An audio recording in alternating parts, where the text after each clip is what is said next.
everyone here is, I sent the information to my friend and they were like, oh my God, this is a top panel. I was like, yeah, I know. So I'm very excited. And thank you, Jamie, for putting this together. Thank you, Nana, for agreeing to be part of this, and all of you for agreeing to be part of this. I look forward to learning from you and your work. And yeah, I'm excited. Thank you. I just want to say, like, your lipstick is popping. I'm always obsessed with lipstick, and you're just like, I love it. Like, I always love your style, I always love your intellect on Twitter. And I'm like, you be going in on people who deserve to be, you know, I'm so happy to finally see you and interface with you. So this is great. Thank you so much.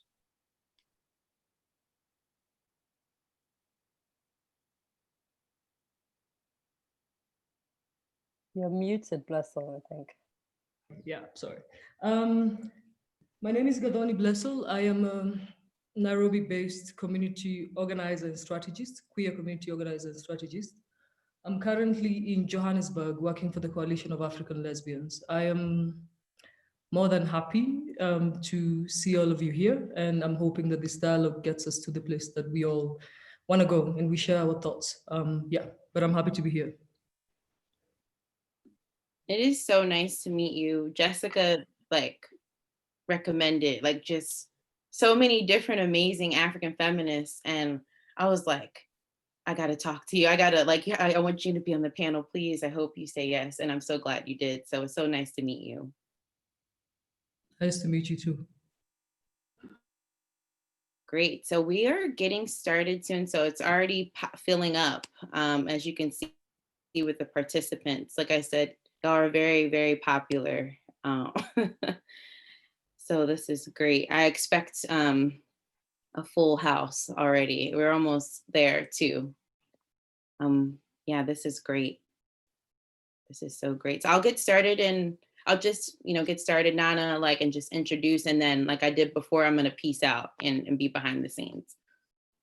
Sounds good, girl.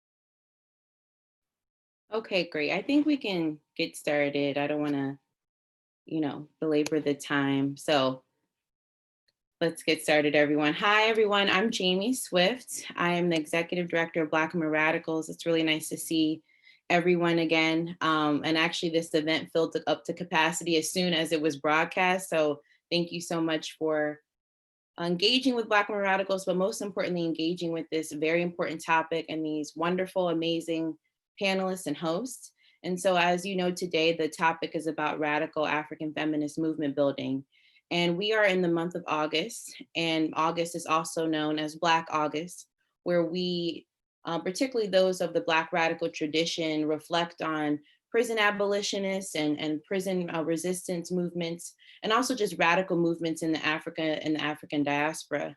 But what many of us feel, particularly Black women radicals, and also Nana and others may feel the same way, the African feminist radical tradition gets often left out of conversations on Black radical feminist movement building in Africa and the African diaspora. So how do we overcome that erasure? How do we center our sisters and siblings on the continent who are doing radical, amazing, prolific work that should be a part of our Black feminist political canons or womanist canons, or however how you identify, right?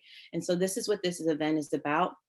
And like I said, I'm super ecstatic, super excited for this event, and super honored that these badass feminists would even want to be on a panel such as this. So once again, thank you so much. And I have nothing else to say other than that this is a sacred, safe space. And please acknowledge, like I say all the time, there's no transphobia, homophobia, queerphobia, sexism, racism, any other isms that are oppressive. I don't want to have to kick you out, but I will do so if you cross these boundaries. So please keep this a safe space. So thank you so much again. And I want to pass this over to our amazing host for this morning and this afternoon, Nana. Thank you so much again.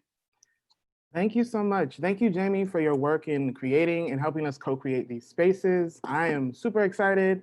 I was saying earlier to the panelists that I've been following and admiring their work for a long time. So I'm sure that's many people who are also logged in, who are ready to hear from you all. So I'm going to share a bit of your bios and then jump into the questions. So I'll start with Rosebell Kagumire, who's a feminist writer, award-winning blogger, and socio-political commentator. She is the curator and editor of African Feminism, a platform that documents narratives and experiences of African women. Thank you so much for joining us today. Dr. Wunpini Mohammed is a Ghanaian feminist activist scholar and assistant professor of global media industries at the University of Ghana. Thank you so much, Wunpini, for joining us today as well. Jessica Horn is a feminist activist, writer, and strategist with roots in Uganda. In a thought leadership role, she pioneered the AW, or African Women in Development Fund's Futures Initiative, forecasting the future of women's rights in Africa, and supported the creation of AIR, a practice-based initiative to reconceptualize approaches to trauma, well-being, and mental health from an African feminist perspective. Thank you so much for joining us today, Jessica. Gathoni Blessol is an activist, community organizer, and strategist. She primarily works on economic justice and queer rights through a feminist and anti-colonial lens. She's currently an advisor with Culture Hat Network and the director of programs with the Coalition of African Lesbians. Thank you so much for joining us. And finally, a feminist and social activist, Kinna Likimani is the founder and executive director of After School Ghana, an NGO that works to improve the educational and social well-being of rural and urban disadvantaged children. Thank you so much for joining us all this morning. And I will just start with our first question and let you all take off from there. So we know there are several versions of African feminisms as articulated by activists, scholars, folks in the movement. What does a radical feminist, or what does a radical African feminism mean to you? And beyond borders and binaries, how have African feminisms influenced you in your personal and political journey?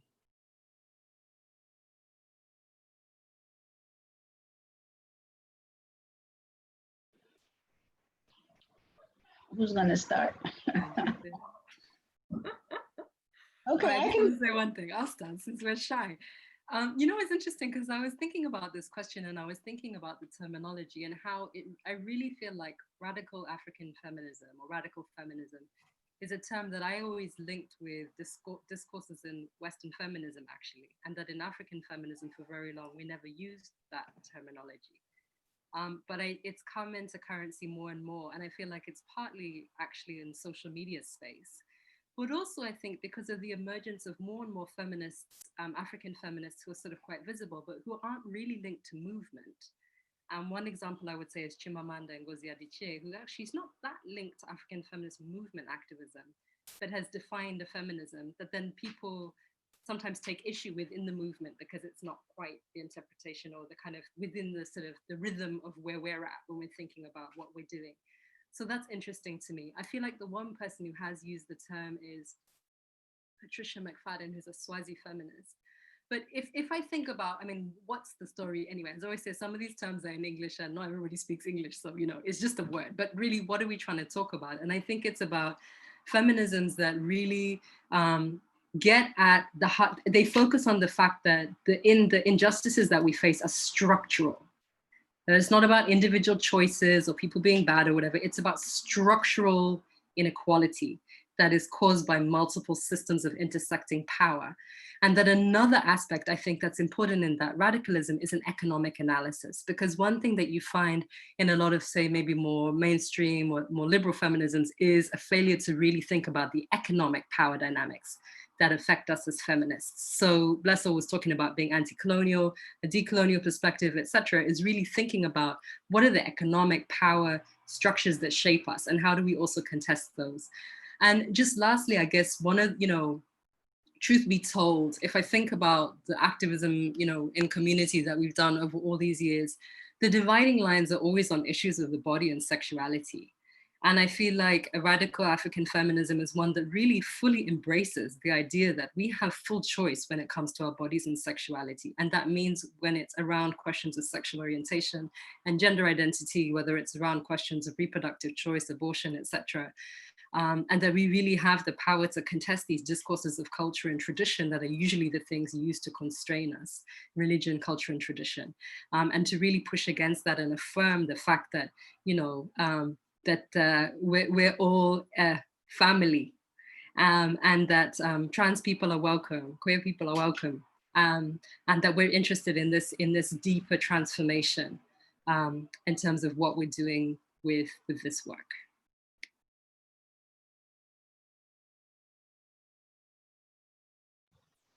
I don't know about radical, but what I want to say, because I agree with Jessica, I don't think I have thought of myself as a radical.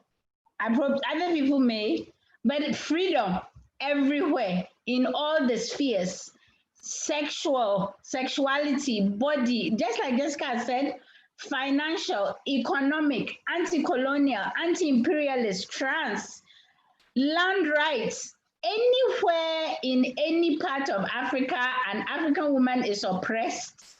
We want freedom in that. If that is radical, then that's radical, because I can't conceive of any other way we should be.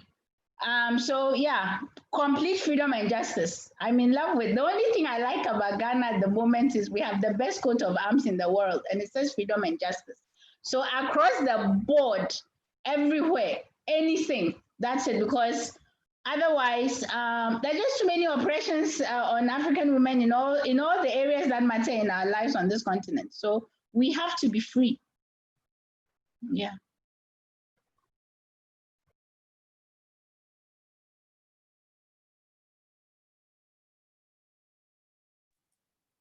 I believe Jessica and Kinna have covered, you know, what I believe radical means. So I came to the idea of radical feminism when I started doing work focused on queerness in Africa, and the way that you know, queerness is sort of framed and situated and perceived of in our communities.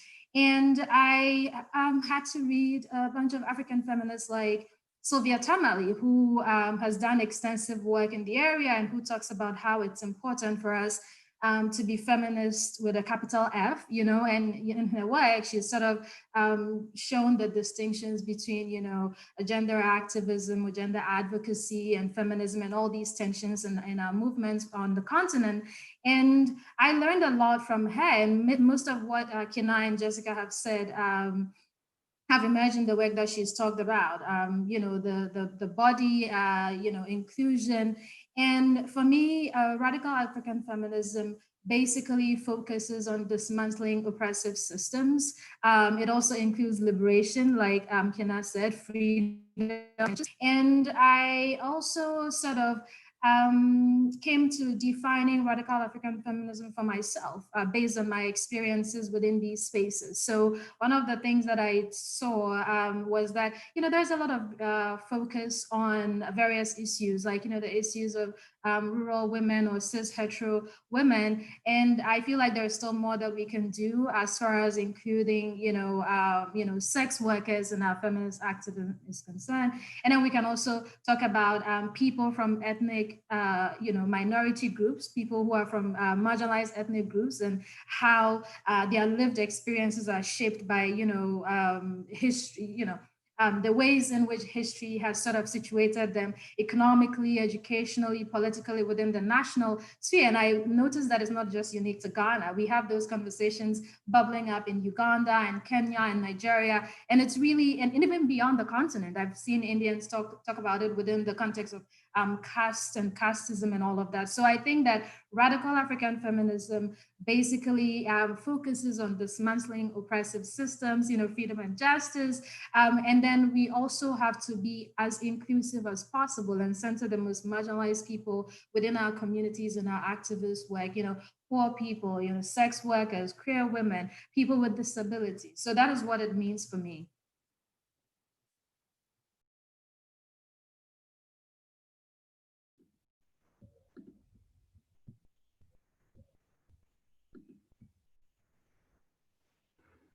So thank you for that.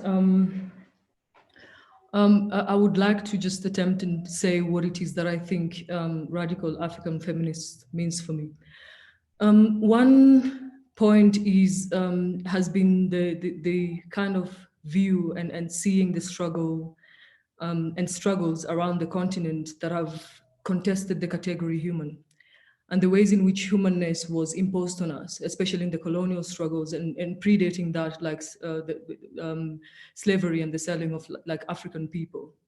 And the ways in which the work of unpacking, analyzing, and being able to involve deep systems thinking in the ways in which we do movement building has become a way to see our continent with new eyes. So basically to reclaim what we understand our Africanness to be, what radical is, and also the ways in which also this domination by white supremacist systems, and also very closely within our African societies, patriarchal and sexist values, has been the reason why we've seen a lot of ecological, social, and cultural like collapse within our African peoples and also other peoples out there in the world.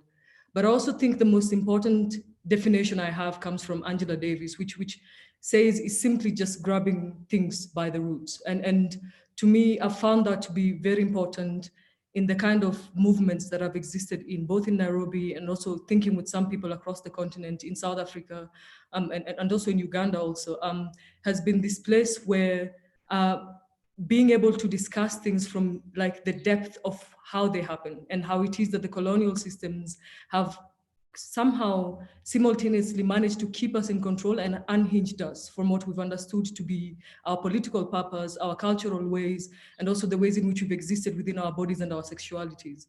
And I think that to me brings that important aspect of being able to talk about the projects that have come out of this, which have been like the abolitionist movements, the decolonization conversation that is happening in the continent right now, and most importantly, the queering of our intimacy and kinship. In the ways in which we arrange, see, and imagine African women's struggle and African women-led movements. Yeah, thank you.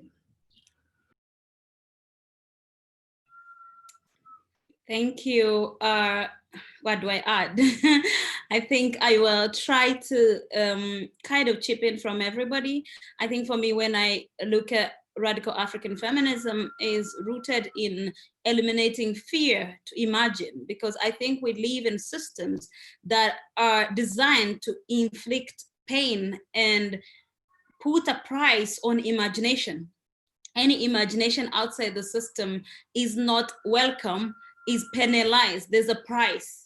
So if you want to imagine a life outside that which you are told is the way we do things, you pay a price. And I arrive at that because I'm interested in knowledge and how knowledge is passed on, how knowledge is produced, and who influenced or influences every day what we imagine we are as a people. So for me, I'm looking at that radical transformation coming in from the idea that we have to be free to imagine. We have to eliminate fear for people to imagine different lives and reimagine whole systems. And that means that we have to really front the idea that we can't do that within the confines of fear. Thank you.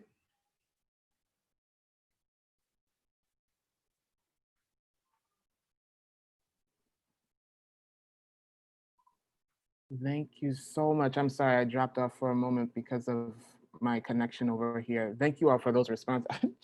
You know, some people need coffee in the morning. That was my coffee. That's got me going. So I am now interested and really want to hear more from you all. Who are historical and contemporary African women activists, African women-led social movements that inspire you? And why are these histories and present day movements significant, not just to people on the continent, but really throughout the diaspora, and especially when we think of the radical tradition? And so what are some of the hopes you have for the future of movement building amongst African feminists?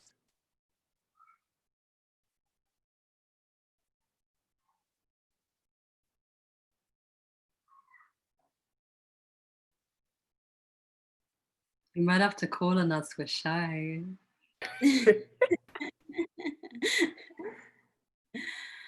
Shy lionesses. Well, I'll take a shot at the hopes for movement building.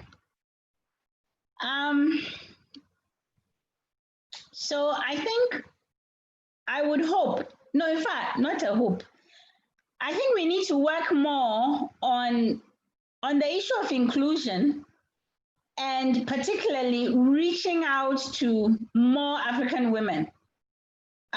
So generally where I am now, I'm just feeling like I just need to reach African women, a whole lot of them. Because the kind of changes that we want, the systemic changes, the societal changes, is not going to happen with just feminists. We're going to need a lot of mass support. And so getting into spaces where women are having conversations, being open to all the conversations, like Wunpini said, particularly women from minority groups, you know, because visibility is important. So this is where I am, like, I just need to reach, I need us to reach more women. And tying in with what Rosebell said about knowledge, and then, you know, about the freedom to imagine. Because otherwise, what has happened for so long is like we have 2 or 3 maybe kinds of streams of movement.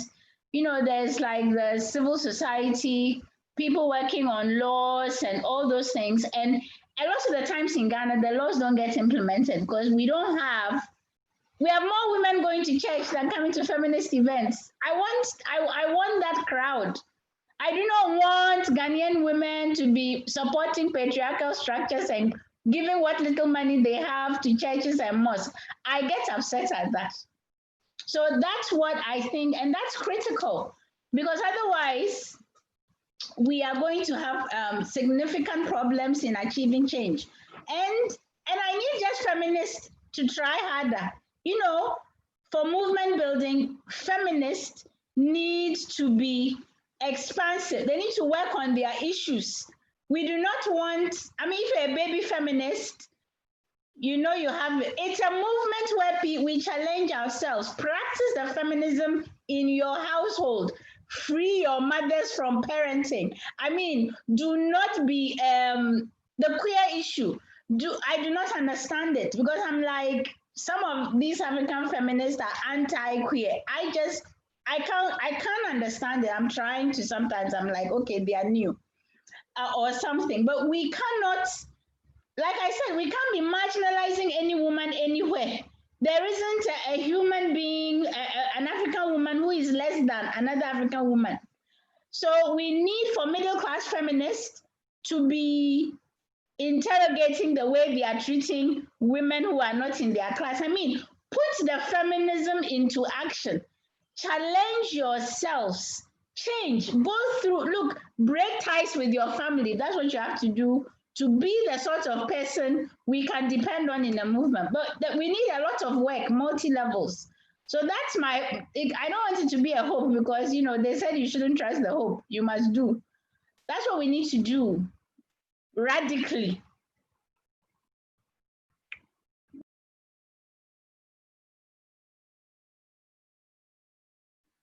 Since we're so, okay, I'm just gonna jump in on the energy, because when Kinna talked about that, I actually thought about the fact that I really like the fact that the question was about movements as well as individuals, because I feel like we're getting too much into a place where we're just talking about individual activists.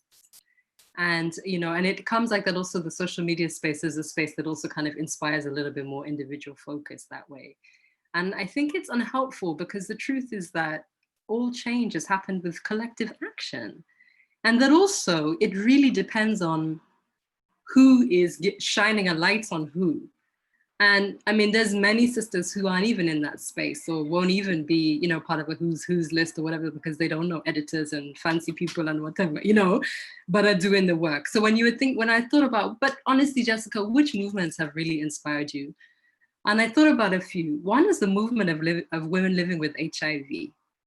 across the continent. That was a very brave movement. And interestingly, the beginnings of a lot of it were mainly sisters who were not economically privileged, but who really mobilized together in community to face both the immediate impacts of HIV, because you remember at the beginning, it was killing people.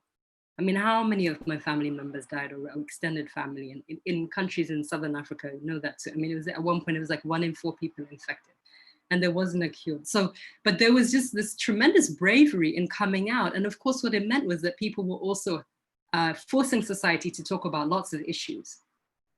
Everything from women's actual autonomy or not, you know, sexually, to men's, you know, lack of real integrity when it comes to their relationships with their partners, to things like condoms and, you know, the fact that people have sex out of wedlock. And I mean, lots of stuff came up, even queerness, etc., has kind of come up in that thing.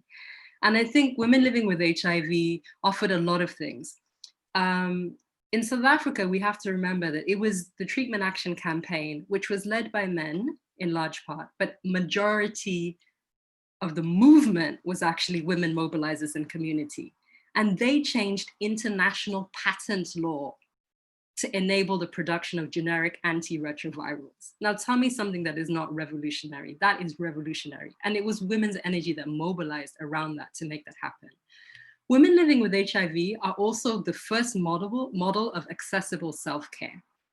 And we talk a lot about self-care now, but women living with HIV actually built that movement in an accessible manner, because the whole positive living and all of that, and sisters developed strategies to really like help on a day-to-day, thinking about nutrition, thinking about, you know, spiritual well-being, relaxation, etc., in a way that wasn't so elite and exclusive. That was really things you could teach yourself and help other sisters to do and create community around.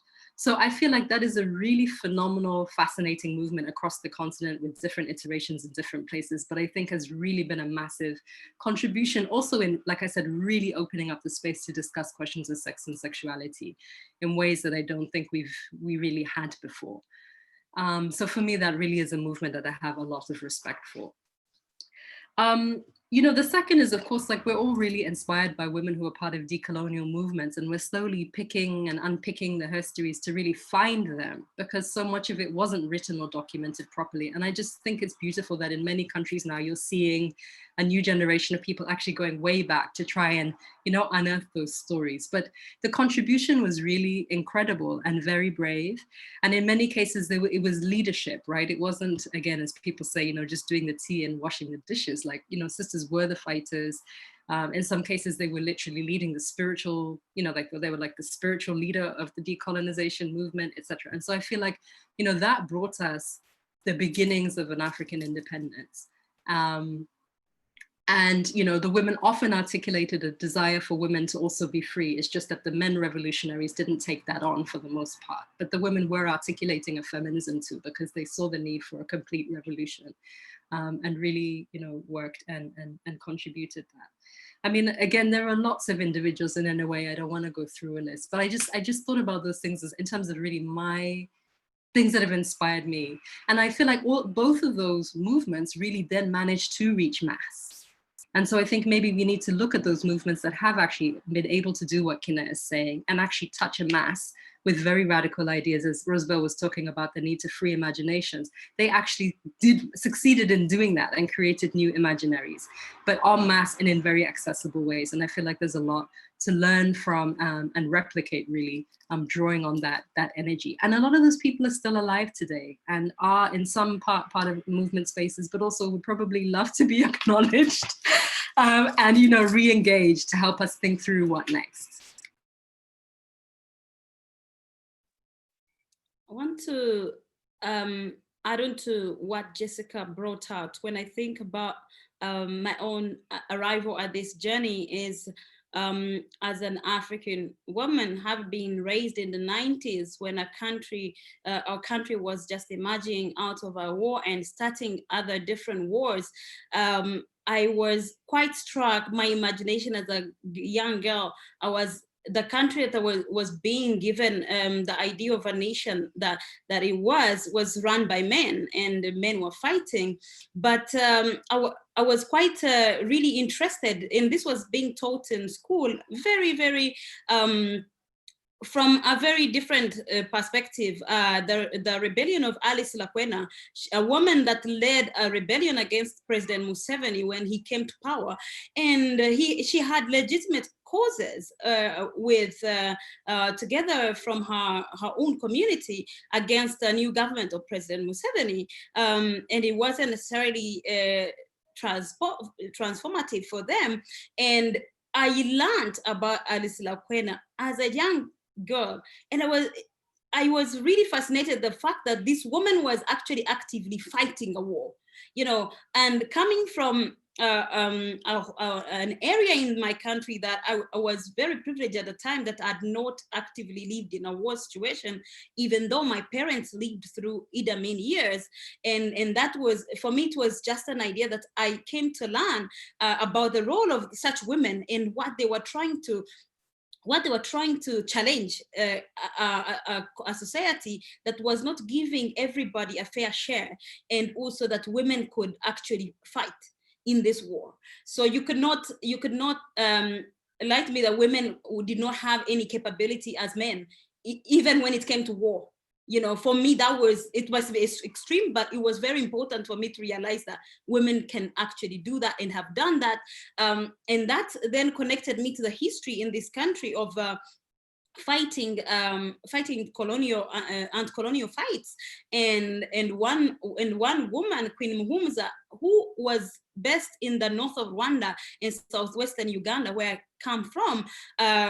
For me, I grew up hearing Queen Muhumuza as a medium, as a spiritual leader who led a rebellion, but it was more of reading and realizing that this woman fought 3 colonial imperial armies, the Germans, the Belgians, and the British in Uganda, Tanzania, and the Congo.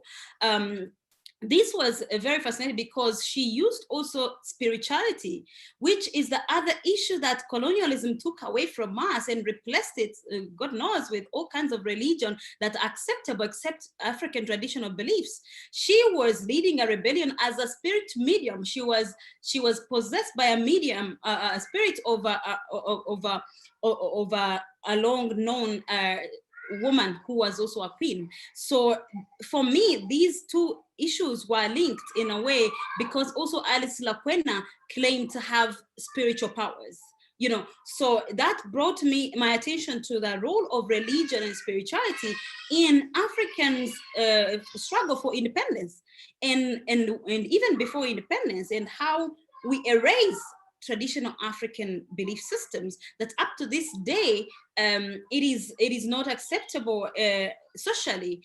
It is frowned upon for someone to believe in the traditional religions of Africa. And that for me, then I think it is the cornerstone of much of the failure, because then we have followed religions, organized religions, imported in, not just imported, but actually imposed on us in many ways by colonialism, to have a seat at the table. You know, reverends, I don't know, sheikh, they all have a seat at the table to determine political policies in my country. From sex education to abortion, they have to be consulted. But this kind of formation of a new structure of religion that has more power and alienates Africans from their own beliefs, that gives power to a few people and continues the colonial project of taking us from our spirituality. So for me, those are the two women that stand out when I come to look at radical African feminism.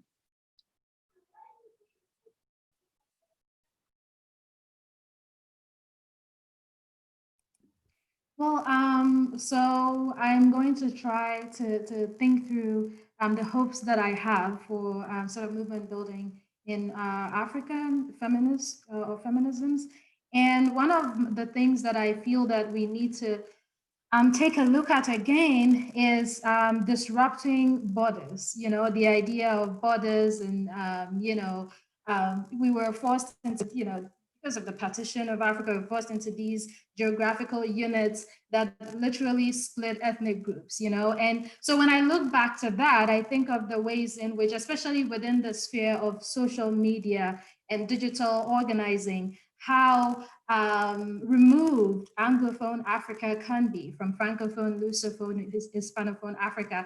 And that bothers me a lot, because when I look back to our histories and how our people have sort of resisted these colonial borders, colonial boundaries, I think that we have a lot of work to do as far as making these connections across, linguistic areas, on the continent. So one of the examples that I'm always going back to is about my own people. So I'm from the northern part of Ghana, the Dagwamba is one of the biggest ethnic groups in Ghana. And during the period of colonization, the half of the kingdom was colonized by Germany and the other half was colonized by Britain. And then the sub-chiefs in the British section would, travel and, defy all odds and, break laws to go to the German section to sort of reconnect with their people or pay homage to the king and all of that. And so when I look back on that, I'm thinking that we need to reimagine or we need to re-examine the way we relate to other Africans as far as, building sisterhood is concerned and building these connections as far as feminism is concerned. Like I see a lot of organizing happening, maybe I follow a few Francophone Africans or Lusophone Africans, but I don't really see these connections being established, which is one of my issues. So I hope that, towards the future, we work to disrupt what colonization has done to divide us linguistically, basically.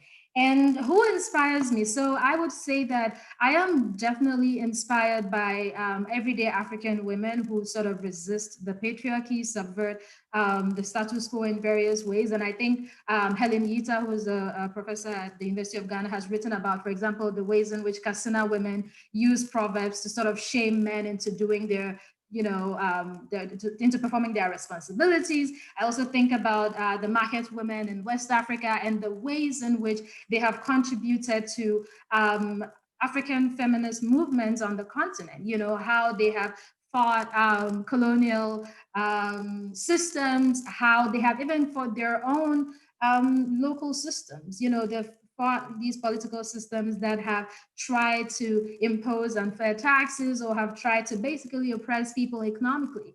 So these are the people that I sort of draw inspiration from. I draw inspiration from women who are not written or documented in history. So they are not written in history, in our history books and all of that, but it does not mean that they are not in our oral history. So I really am inspired by all of these women who have contributed to the movement building in our communities and who are within oral histories that you don't see being taught in schools. The women I learn about from my grandfather, my grandmother, my parents, these are the women who inspire me every day. And I also would like to say that the fact that they are not written in history does not mean that they don't exist. Oral histories are still valid and we need to go to them and learn from them, not just from the books, the textbooks and the journal articles and the blog posts that we see. So I'm also like all up for, legitimizing these knowledge systems. So yeah, these are the ways that I think about, how I get inspired by the movements and what we can do, or the hopes that I have for these movements for the future.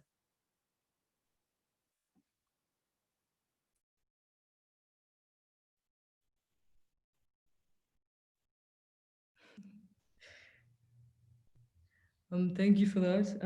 I will try and respond to what movements inspire me and the individuals. When I was kind of thinking about this question, and it's good that Wunpini, you've talked about containment and what has contained us, and the fact that the ways in which we think about movement building, the foregrounding of what is personal is political, and those spaces that we've had to navigate around us being Black women, and especially being women who are also navigating what that means, what is the role of women in African society, where do they belong also, and also places where we've been brought to question around the fact that we are not custodians of womanhood.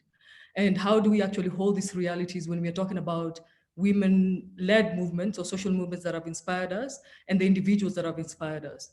And to me, I think one of the things that I found to be very difficult around interpreting a feminist ethic, a feminist politic, a feminist tradition and the kind of practice in the continent has been one, the realization that I do not, if I was to speak truly, come from a very long historical, like a historical grounding that is explicitly named itself as woman. But I came from the sections in society, and I remember Rosebell talking in East Africa, the people who grew up in the 90s and in the 2000s, who are caught in the clashes and the backlashes of our governments having made very terrible and actually consequential deals with Western governments, and also at the same time trying to figure out how they were moving from different party systems, basically from authoritarian regime in the instance of Kenya into a multi-party democracy, and then after that trying to actually remove somebody who'd been in power for a very long time. And in that space, there was a lot of women-led organizing happening. And in that place, there was two things that I actually realized for myself. And I want to speak about a specific moment in my life that becomes what shapes my political journey. And this is the post-election violence in Kenya.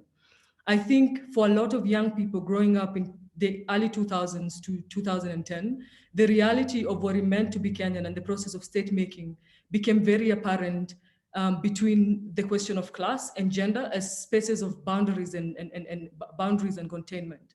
And in those spaces, it pretty much shaped the experiences of people and in the ways in which violence played out in our country. And in the ways in which violence played out, I think for people who worked in queer bodies, or for women who are working in queer bodies and were trying to push for queer rights in the country, it became more apparent how disposable we were to that system. And I want to go into this space where, when I talk about women-led social movements, I want to speak about women who inspired me. I have generally grown up in the other side of society, of women who are loud, of women who are rude, women who are not necessary, for lack of a better word, who refused to be contained, and in the ways that they were contained in society, chose to encourage revolutionary reflexes in young people who are coming up at the time. And myself as a young queer organizer in Nairobi. And I think the fact that I existed in territories that our government saw as ungovernable territories, and women who, despite all odds, and like insisted on being able to walk in their bodies, to embody their sexuality, and to be able to tell people, dissent, no matter how irrelevant or relevant the action that you're doing in this particular moment, it is important for you to dissent and push back against the systems that are putting you in particular places that you do not like, brought me into like this space where it was much easier for me to move into this feminist organizing. And when I talk about feminist organizing, it meant that it was easier to take particular values and principles and ethics around the ways in which I understood myself as a woman, and also the fact that I was not custodian of womanhood, and into this space where I could say, I could move into the tradition of abundance and interdependence, and ungovernability became a radical common sense. And in that way, I could feed in my queer body, in my queer struggle, into the broader revolutionary and liberation movement or agendas in my country. For the people who have pushed me, and in very many beautiful ways, there have been queer feminists who've like interpreted and helped me unpack the ways in which I see my society. But I'm going to name just a few, and as you've said, and I like to quote actually a womanist, I don't know whether Tutam has a feminist in Kenya, Wahu Kahara, who spoke around us being living libraries and us being moving sources of information. And for the people who've pushed me in the right boundaries and in the right spaces to imagine care for the community and collective responsibility in what it means to produce feminist knowledge and practice, I would like to name a few, and the people who made me very happy. There's Ruth Meshach Mumbi, who's a sister and a comrade in Kenya, who's remained committed very strongly to movement building and challenging the status quo, including challenging the state around the violence and militarized violence that it has shed upon the urban poor communities or people who are otherwise economically marginalized. There's been a Hakima Abbas, who's been fundamental to the ways in which I've understood political education and political organizing, and have found her strategies and her capacity to consolidate movement building, and especially feminist strategies and tactics within institutional spaces of organizing that are quite problematic in the ways in which they're resourced and governed, into these feminist global movements and spaces to exist, and safe spaces to exist to be great. There's Shaija Patel, who's, I think the ways in which Shaija has used her voice, and I don't know how to say this, like she's used her voice powerfully in a way that has challenged the state and made radical common sense, like the alternative to states, and every process of state making become radically like common sense to a lot of people and a lot of organizers. And she's used this both within like community organizing and feminist organizing, and also quite in the art and culture section, to shape the ways in which young people and young feminist organizers are organizing in Kenya. And then the other last person I would want to talk about is Christina Sharp. I think for me, it's a book I read recently, and I've found the ways in which she's theorized Blackness or our Africanness to be something that speaks to the healing process that we need, and also the kind of knowledge, deep knowledge of the kind of systems of oppression that we deal with on a daily basis as African people, and also as Black people in and outside of the continent. And the last one I'd want to talk about is a lot of people, like you say, they're alive, they're here. There's Stella Nyanzi, there's Hope Chigudu, people who we don't talk enough about them, and the ways in which their care work around movement building and the care work around shaping the generation that is us now informed the ways in which we've been able to push back systems of coercion and systems that constantly put us in spaces that we do not feel are fair. So yeah, and thank you for that.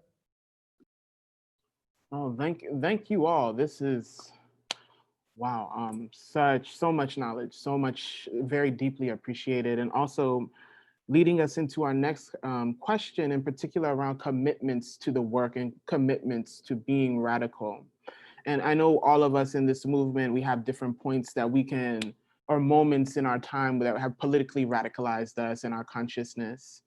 I wanted to know from you all, how do you stay committed to your feminist praxis, and what are you most proud of in your work? And also really interested to learn more about some of the things that you consider to be positives and also difficulties in sort of catalyzing and being a part of radical community building. Excuse me, Nana, can I just, one thing, I thought there was a connection I didn't quite make on, Absolutely. on the contemporary, yeah, in terms of contemporary connection to African spirituality, women and their role in nation building. It's a very important book by Panashe Chigmazi, who's a Zimbabwean South African writer, These Bones Will Rise Again. She does make a connection from a medium and a woman who played a big role in the liberation of Zimbabwe, Nehanda, and connecting it to currently what is missing in the liberation of Africa when we actually debase women and spirituality and all the complexity that was at the heart of our liberation from colonialism some decades ago. So I wanted to say that, then we can move on. Thank you. Thank you for that. No, definitely. And I'm going to make sure to share the link. We're going to try and share links to information about all the people that are spoken of today. Jamie and I will coordinate that. Yeah, just really wanted to learn more about like just the commitment to the feminist praxis for you, what you're most proud of, and what are the things that are most difficult or the things that are most uplifting when building community. Because the work, and in particular in times like these, it can be so heavy. And for a lot of people, I think, especially younger folks who have been or are now sort of catalyzed and being radicalized within the movement now, there's just so many possibilities and there's so much going on, and like hearing what keeps you sustained, I think is helpful for folks.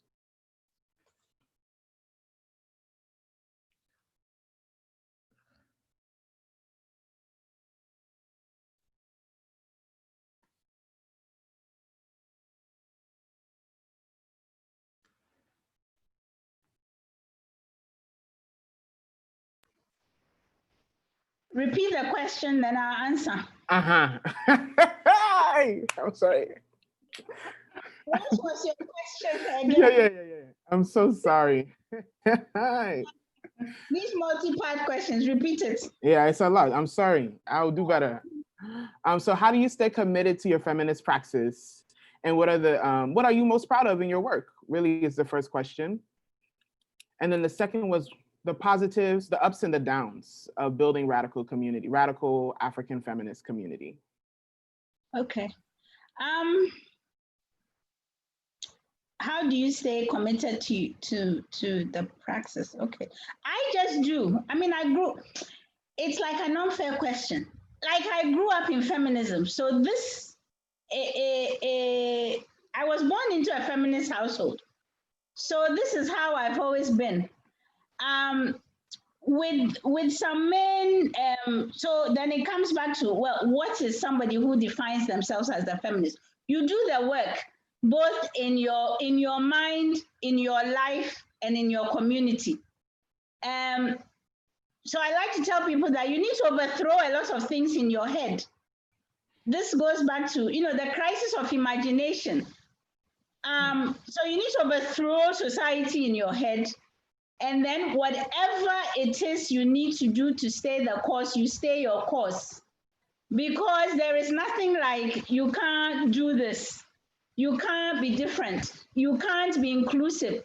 You can be all of these things. And as a feminist, that is where you are headed to. So I'm a different person. I'm a different feminist than I was in my younger days. Because every week you do the work. And every year, like this year, my issue is labor. I'm just so tired of the amount of labor African women are doing everywhere on this continent for the society. So I just need all of us to stop the labor. We should do labor on our own behalves in the movement. But I've been like letting go of labor. I mean, if definitely if it's coming from a man, even like my son, I tell him I can't do certain labors for you.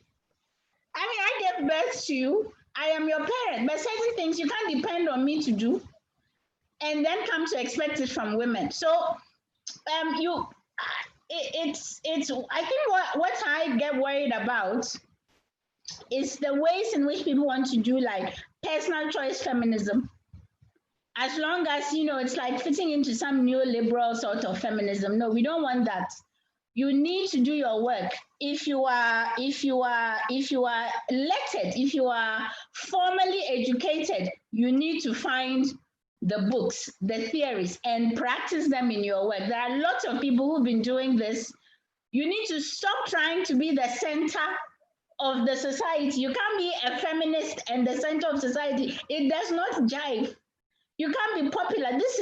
Then you let go. It's not about popularity anywhere.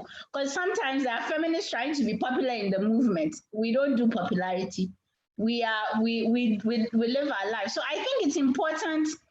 And I think for older feminists, they absolutely, the way you do you need to look at how some younger feminists are being courageous and are being bold. And if you find yourself, operating in the fear, ride with them. There is a lot we can all learn from each other. And I don't think that because I am older, I'm wiser, I'm not. I've learned a lot being somebody who is online from younger feminists. I kid you not. I learned it and then I take it to my mother who is in her 80s. And I'm like, look here, see, this is what they are saying. We sit on her bed and we discuss. So there is always learning. If you don't want to learn, you're not going to be a feminist. It's just that case. If you don't want to change, you're not going to be a feminist. If you don't want to practice it every day, and we're not talking about perfection because we will fail. When you fail, you just learn and you move on. So that's how I am, and I think that has worked very well for me. What am I most proud of? I'm very lucky. I have a mother who is a feminist who's always been always listening to young people. And I think it's one of the things I picked up from her, and I'm so grateful. I am always listening to young people. I am always giving space to young people because they are my future. I may not see the Africa I want to see, but they can certainly continue on building. And they have a lot to teach me, especially queer younger African feminists, that's what I think I'm most proud of in myself, in my praxis. Just being very open to learning from everybody but it's not everybody. You have to be, you have to take the boxes. I can't be learning from white women. That's just very few white women I can learn from. It doesn't happen very often because that's just, no. But Black women, African women, Caribbean women, yes, I'm here for the diaspora. I'm here for a global movement of African feminists. That's just me. Thank you.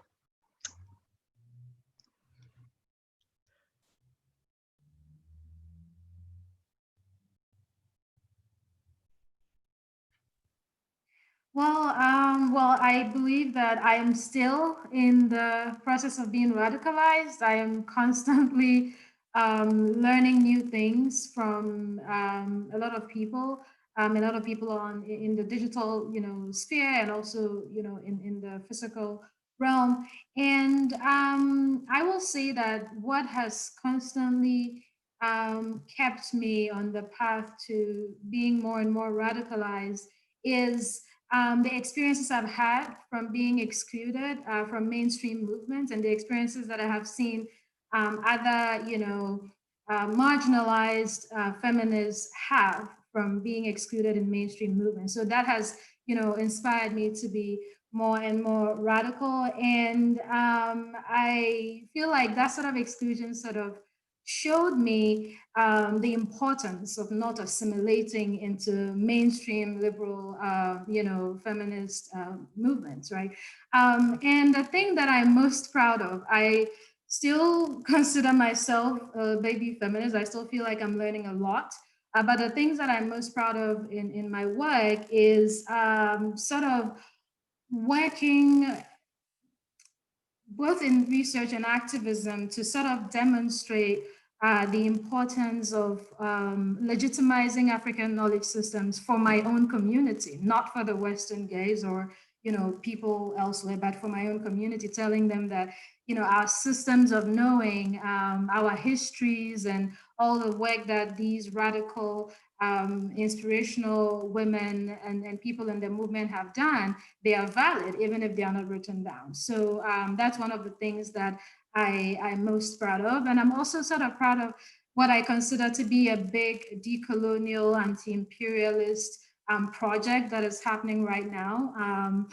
I am happy to be part of the conversation, and I'm also happy. I sort of consider myself a griot who's like documenting the histories that are happening right now, that we're making right now with our work in the feminist movement. And I'm also proud of challenging people to work towards a radical feminist politics and praxis. So I am very proud of bringing a lot of visibility to conversations, especially within the digital sphere, about ethnic minorities and people marginalized based on their ethnicities. I'm very proud of that. It was very difficult in the beginning to do that sort of work. It was very tasking. It definitely takes a toll on your mental health doing that sort of work. And I know we're going to talk about self-care, but building community and having people who can, keep you sane and be supportive. People like Kinna and, Yas and Tuaba, that's Shakia, Stephanie, all these people in these communities have been very supportive, and they don't even necessarily have to share the same lived experience as you. They just have to understand that liberation for all is what we're all fighting for. So I think I'm most proud of bringing these things, these topics or issues into mainstream consciousness. And I'm claiming it because a lot of the time we're trying to be like humble and not, blow our own trumpets about our achievements and our contributions. So yeah, I am claiming it. And I think I've done significant work in bringing that to mainstream visibility in Ghana.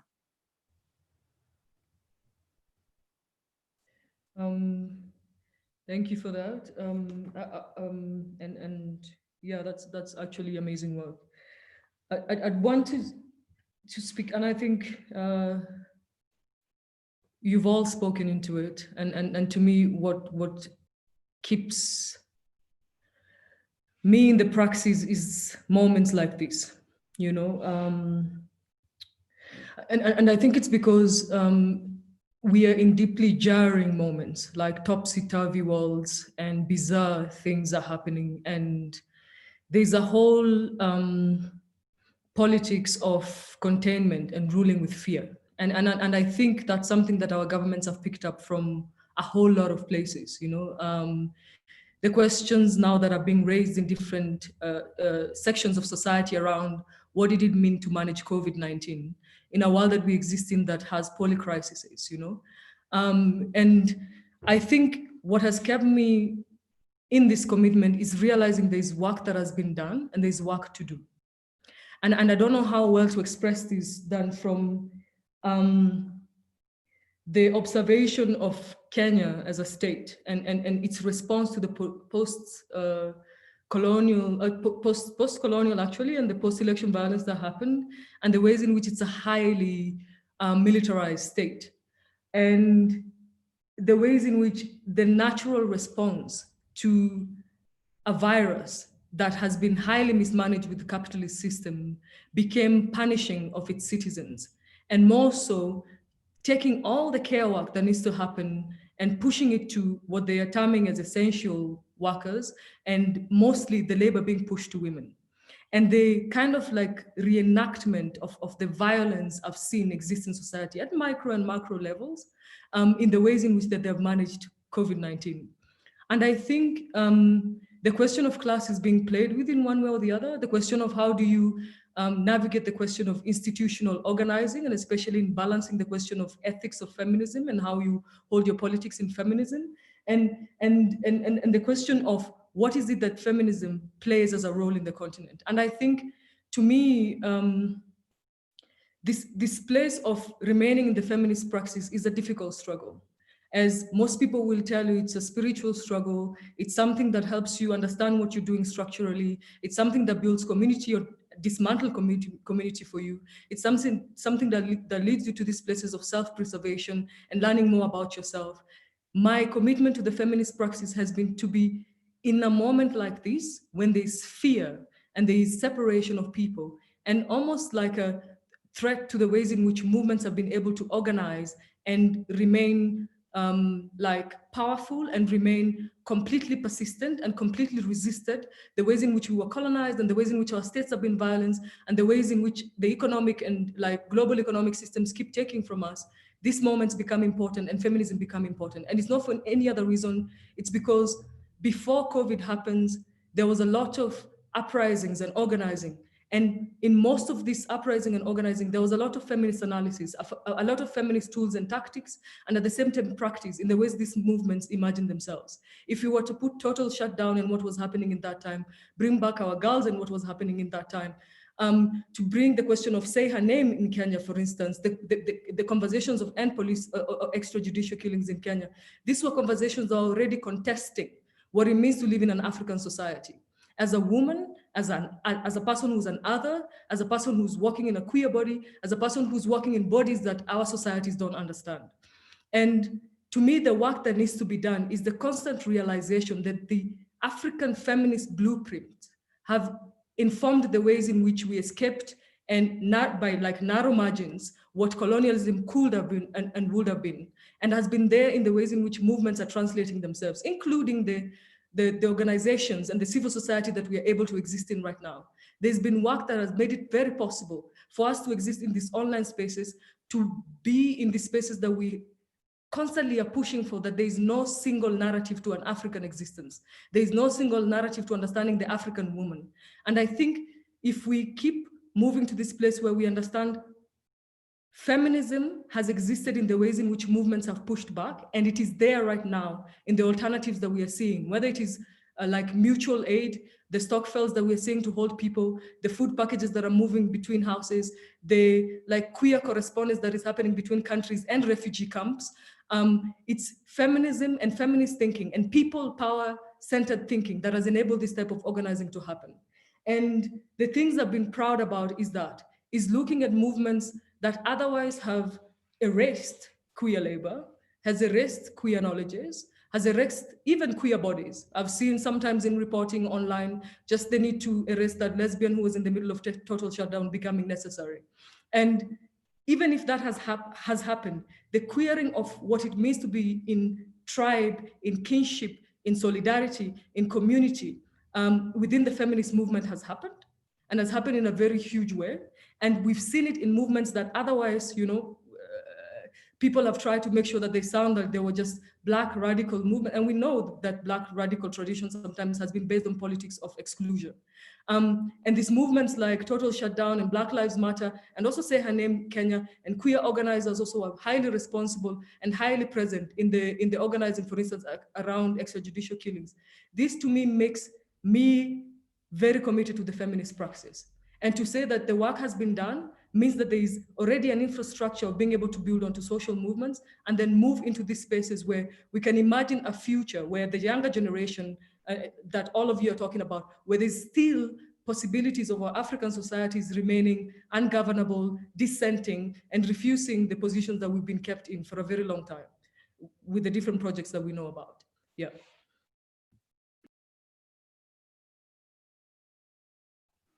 You asked us such a multi-layered question. It's like a hard one to navigate. To maybe just resonate back, because you asked what we're most proud of. And I thought how difficult it is for me to actually articulate things that I'm proud of in this way, kind of publicly, because I agree with Wunpini that we need to not be self-effacing, you know, or self-erasing. And at the same time, I think the political tradition that I was raised in, which was really a leftist tradition of my parents, I think put a lot of emphasis on the collective as the valued entity. And so I do find it hard. It's interesting. I have a hard time with the individual thing. So, but if I think about it, I mean, at core, proud, I'm proud, I think, of maybe two things. One is that I think I really do try to tell the truth. I've always been that kid who says the emperor has no clothes, and it always gets me into trouble. And I did that from when I first entered African feminist space, and a lot of those aunties were not impressed by me at all. But I, you know, if people are behaving in a way that is just really so against what we're about, or, you know, so I try to do that. The second thing I'm proud of is actually just like a constant curiosity that's led me to all of you. And Blessol, like, it's so emotional to hear you because I know your history. We've known each other for a long time. And I know the depth of your bravery and of your commitment to this work. And yeah, for me, that really is something that I feel proud of, just because I feel like I'm proud that I know you. And it's funny, Kinna, because she's talking about her mum. So her mum is the writer Amata Edu, who was actually my literature professor. And when Kinna was speaking about that kind of like, you know, vibrant Pan-Africanism, I think your mum was actually the first person who made me really feel a Pan-Africanism as an African. You know what I mean? Like, I had understood the Pan-Africanism from African Americans and people from the Caribbean, but I never really felt an African sort of evoke the essence of what it means to be Pan-African. And I feel like your mum did that, and it really made me start thinking about trying to understand this Pan-Africanism thing, both in the sense of a continental Pan-Africanism, but actually thinking about the kinship with all peoples that are African descended in some way or another, you know? I mean, in navigating the movement, the thing that I find uplifting is irreverence, actually. So all you guys, like, I just love it when you're naughty, you know, when you're irreverent. It's just great, because the thing is, these systems of power require our compliance and our respectability. And, you know, I'm here as a feminist like 24/7. So I'm not one of those that logs off and then, you know, does stuff that, you know, that's not in a feminist life. Like I feel like I can say that I'm actually genuinely a feminist always. But I've spent a lot of time being a feminist in institutions, and institutions will always require compliance by definition. Okay, and so for me, it's also that thing of like finding sneaky ways to allow the naughtiness, you know, and creating space for people to be naughty and to do stuff that is, you know, and sometimes you just do it by not telling anybody. You just make the space and invite the right people and it happens, you know. But I feel like that for me is constantly uplifting, because I feel like you have to manifest that energy. I see how so many sisters, particularly the younger generation, obviously a lot of other of us as well, are inspired by Stella Nyandi, and I keep looking back at it and thinking, what is it about? But it's the naughtiness, you know, it's like the naughtiness and the irreverence, which I think, you know, can get muted when we get into sort of gender equality and, you know, that kind of like universe of, you know, of sort of less radical thinking about this stuff.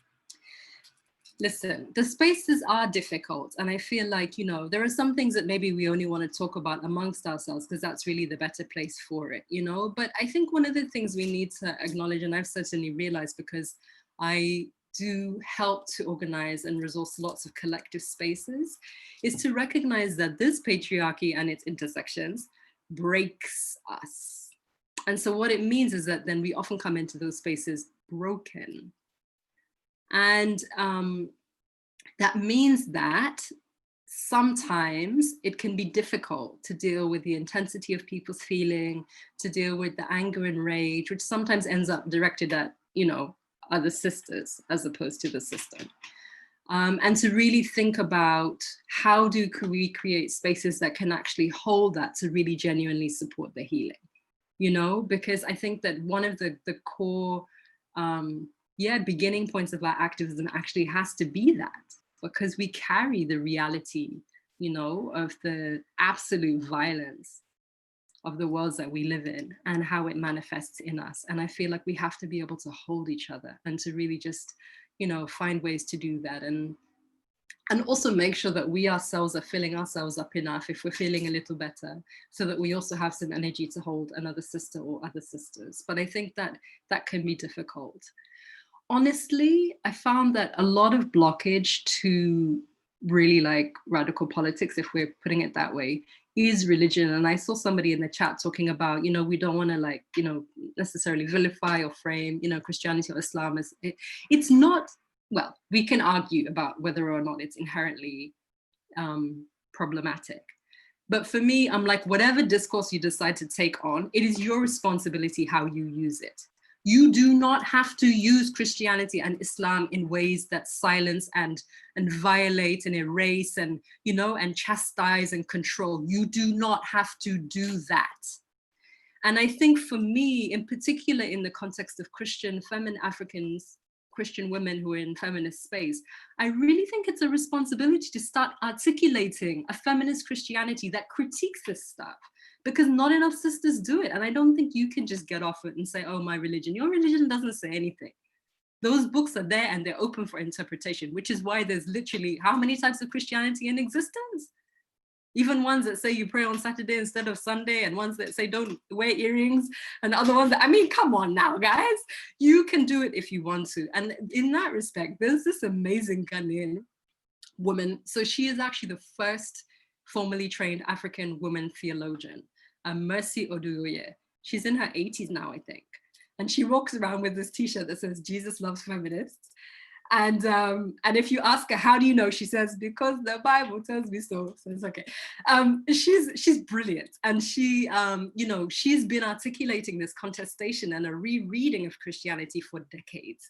You know, for me, there's that kind of thing that I think that if you are a woman of conventional faith, I really do feel that it's a responsibility to really engage, because honestly, when it comes to the homophobia and when it comes to the resistance to sex work, abortion and all of that, it's genuine. It's generally from that constituency of people who say it's my religion that says I can't.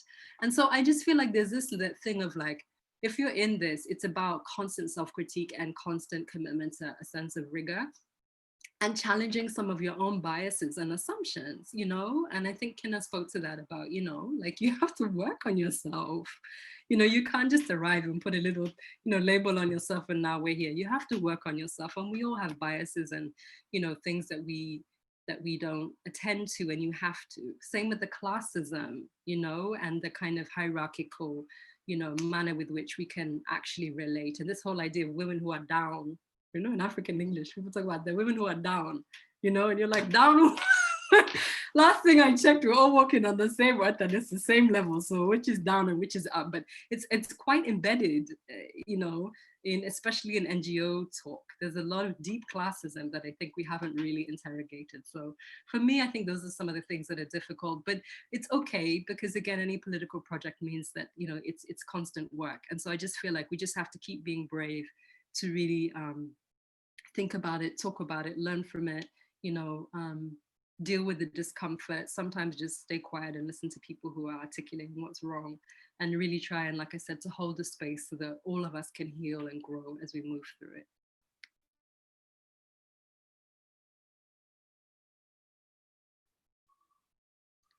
Oh, thank you. I just had a lot of thoughts as everybody was going through. And of course, on religion and the idea that my religion tells me this is what I subscribe to. I think we have to look deeper, the fact that it's not just about you believing something, but also religion requires you to also have opinions on how other people are living. I don't care if you wanted to live however way with your religion, but the fact is it comes with a baggage of then directing how other people should live, whether they are going to hell or they are going to wherever, and how that is your mission to make sure they don't go to hell, and how that righteousness causes you to really inflict harm on other people and believe that when you believe you're right. Like for me, that is the heart of the issue that gives so much power, religions giving so much power to people to dictate what I can do with my life, what a policy in my government should be, whether we can have abortion or not. And mind you, the people dictating do not have, practically are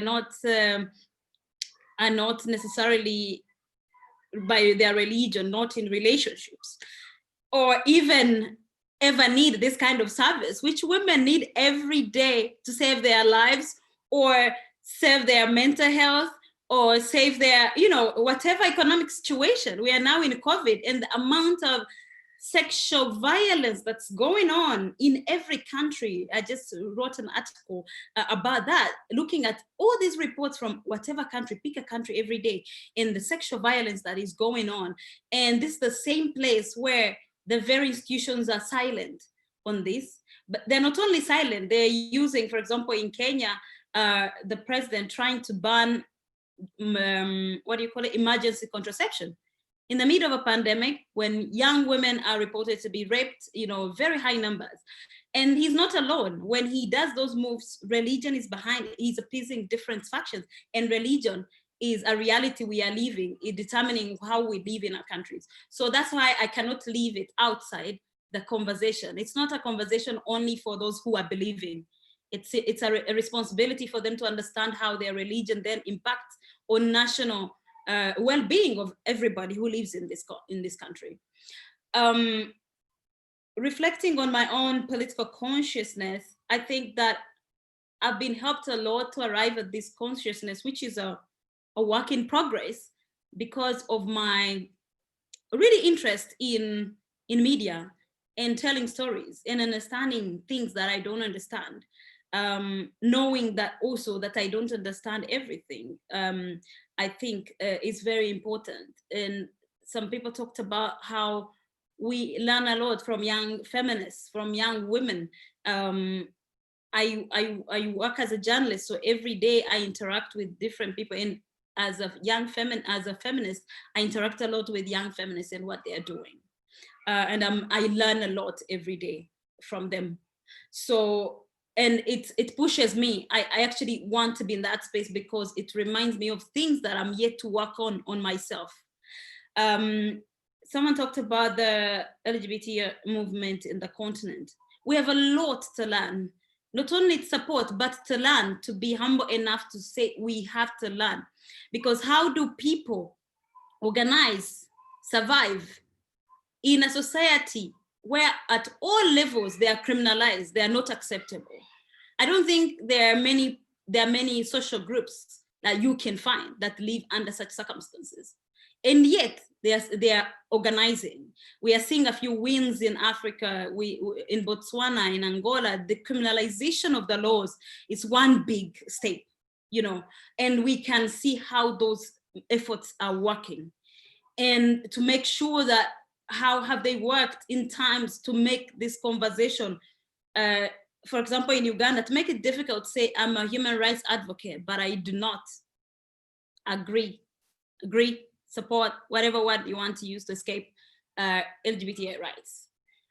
To make it a mark that someone will not comfortably say that, So for me, I think we have a lot to learn, and I'm always challenging myself to open myself up to understand, and usually looking at the what we call positionality. Where does society position you as a person, and what are those privileges you have as a person, and how do those privileges constrain your understanding of the world?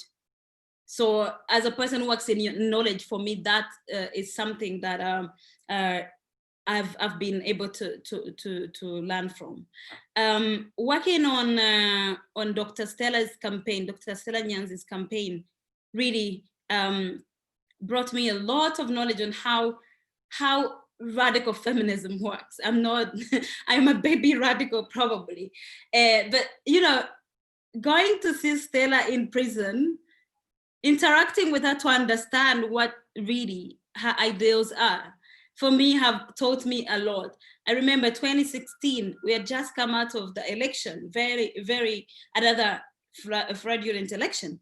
And when Dr. Stella Nyanzi staged that nude protest, for me was the beginning of questioning, not just how society wants to own our bodies, but also my relationship with my body, on a personal level. But also how she deploys not just her body, but also intentionally being vulgar to the system. For me, that is very brave, because you could stage a nude protest. I mean, people will forget. But intentionally, every day reminding the system that is vulgar by being vulgar. I mean, I can't even be a quarter vulgar what Dr. Stella Nyanzi does. But being around her, I just feel so much power when you're around her and realizing how she carries herself, how she intentionally, having been in that courtroom when they were convicting her, and how all of a sudden, like I had been covering this court case for a while, and I didn't see it coming, the nude protest in a courtroom, full courtroom, via teleconferencing in a jail. Who does that? For me, these are things that are so powerful, that invoke my consciousness, but also my personal relationship with my body and how I carry myself, and not being open to be policed. For me, that is very important. Things I'm proud of, well, just like Jessica, like I'm a journalist. I like to talk about other people except myself, it can be difficult. I'm very, very proud recently on the conversation that is happening around Black Lives Matter, and how does that look like on the continent, because we have different related realities, but different, systems. They manifest differently. They are same systems, but manifestation is different in different countries. So having this conversation around what is the place of, for example, development, because I've worked a lot as a consultant in these spaces, and how the development world is a white world, not designed for us, and how many of us who have worked there have been demonized, harassed, and how it took me years to actually acknowledge and write down that that was racism. You know what I mean? Like, the system has made it so comfortable that it can oppress you and you don't find the words. How did that happen? I think it's because we have grown up in post-independence, in a society where these international aid and international systems were seen as, coming to help Black people, rather than questioning systems that have subjugated us. They could never be the same systems to get us out of the hole we are in. And I don't think that those systems should continue to operate the same way they are. So I've been really very active in not supporting, in lending my own experience, using my own experience within the UN and within different systems, and speaking out on how actually international systems are white systems, and why many of them need to be dismantled, but what happens to the people who are still Black people that are still in. So it's something that I have to post on every day, because I know somebody who has been treated so terribly by a system so powerful that you can't even start. Like, you're shamed. We were told, like, we got independence, colonialism ended. What are you guys talking about? What is this racism in Africa? You know what I mean? Like, gaslighting an entire continent. So it's very important conversation, and I'm very proud to be taking part in this conversation which is very much informed by what is happening with Black Lives Matter and the resurgence of Pan-African young people working together and amplifying each other. So I'm very proud of that. Thank you. I want to jump in. I was nodding my head because I need Africans to overthrow the UN, an institution where we are not a single Africa, all of us collectively on this continent are not equal to a single French citizen. And yet we hold up these institutions. Thank you very much for saying it. We need to quit that system because it is not. It is the elites who have. It's not going to save us. Everything the UN gets right or wrong happens on the back of Palestinian women. Do we not see that? So thank you very much. We need to stop the UN.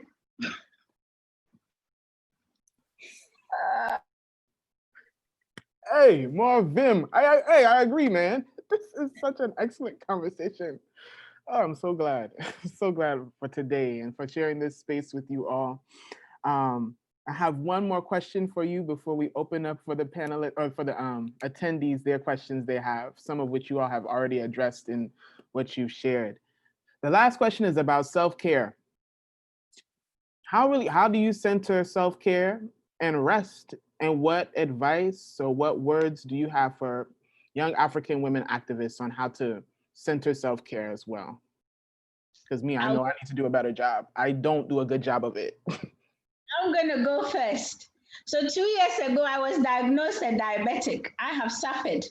And this year, I focused on my health. I'm no longer a diabetic.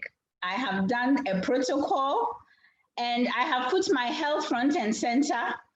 And I think what I want to say, I could do a whole rant on sugar, on carbohydrates, but I'm not going to do that here. But because we need to talk about it, we need to talk about it. But I think I just want to say that self-care is also not letting things get out of hand.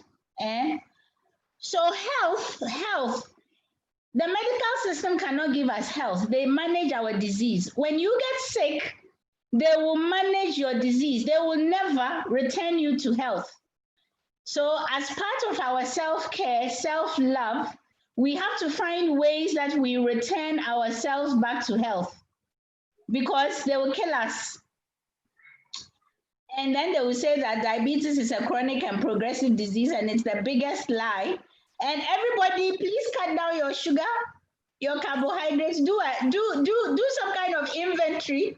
At least quit the sugary drinks. And I'm here to tell you this because I have suffered and I have taken myself out. So use my example, do not suffer. Quit the sugary drinks. And self-care does not mean that it's an easy thing. I've had a very difficult year. But I have never loved myself more and I have never cared for myself more. So if I can do it, and Kinna is like lazy, I'm lazy. If I can do it, we all can do it. And it's very important because these chronic diseases are going to kill African women. That and do an inventory, another thing, please do an inventory of your labor. Actually sit down and look at the ways in which you give labor to people, to your communities, and remove one from the list or redirect the labor. Again, African women are being killed by labor, and emotional, physical, economic, no. So it's work. It's not like light up candles and be in your bathtub. That's not self-care. When Audre Lorde said this, that's not self-care.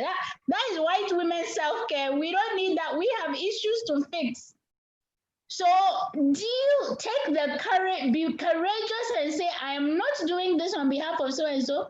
I'm not doing this on behalf of that. And if the movement gets too much for you, look at it and say, I'll do this, I won't do that.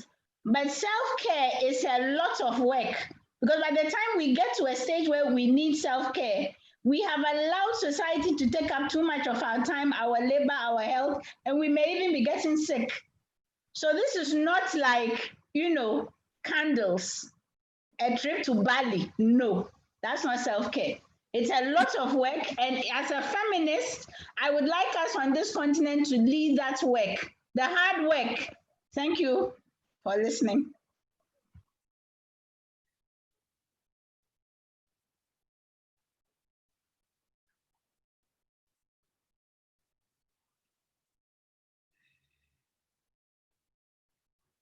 This is something I've worked a lot on and built quite a bit of organizational work and spaces around. We just created this Space to Flourish retreat, which is a healing retreat for African feminist activists. So I could speak more broadly, but I've also written quite a bit on it, so I could also share that if it's interesting. But it's funny what you say about baths, because I understand, you know, the candles, but I have to say, as a daughter of waters, that there is no greater cleansing for me than to actually have a shower, you know, at minimum, if that's what all the water that I have available to me, or swim in the ocean or a river or something. But I mean, it is, you know, like, I think the thing about it is, I feel like it's something we're all trying to do, which shows that in a way, the way that our lives are structured is not conducive to life. Because if it's so difficult to find a way to balance, it means that the modes with which you work are imbalancing. Do you know what I mean? Like, it shouldn't be so hard, or that the environment that you live in is completely imbalancing. And so you're constantly almost like running away from it and trying to find a refuge, rather than being able to be in a world that feels, you know, good and sustains you as a matter of course, as just what the world does for you. So I mean, I agree with Kinna that activism is self-care in some respect, because it's the process of making sure that, again, we are living in worlds that we don't have to heal from.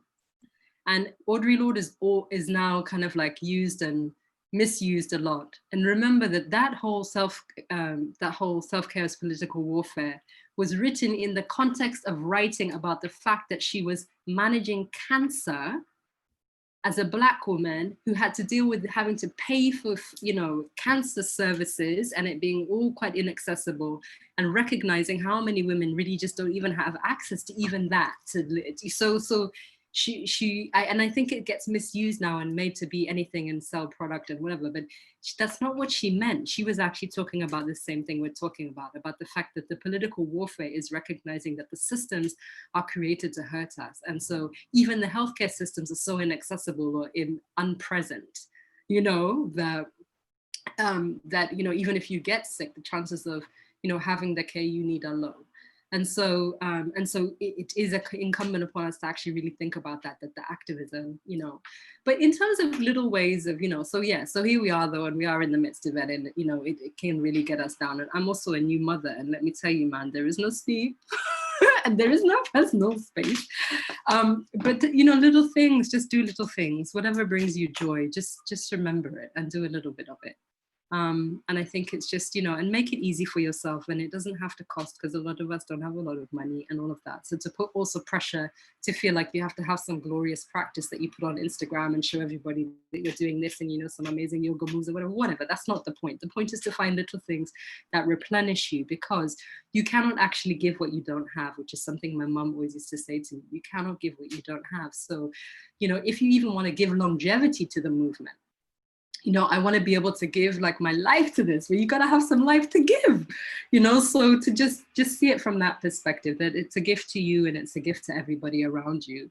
If you do take even little moments to just breathe, you know, kind of connect with whatever brings you joy, connect with the earth, think about the food you eat, and whatever you can control, try and be whatever it is life sustaining.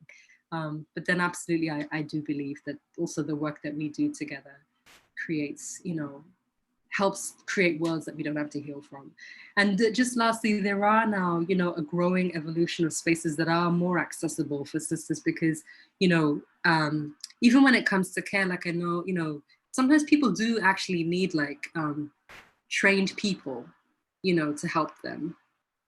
And in African context, those trained people cost a lot of money. I can't tell you how much I've contributed to people's mental health care and everything, because it's expensive and who can do it? So we need to also find ways to make that more accessible really in African context, because it's just too elite now. And so many of the ways, you know, and the last thing is just one of the things we found in AIR, which is this initiative that I worked on it, that was talked about at the beginning around trying to radical transformative approaches to mental health and well-being, and we were looking at reconceptualizing trauma, and we were really paying attention to, women in communities affected by deep structural violence, conflict, and we were like, they don't have psychologists, whatever. But people are okay. What are they doing?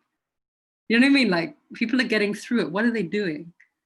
A lot of it is about collective song, collective music and dance and catharsis.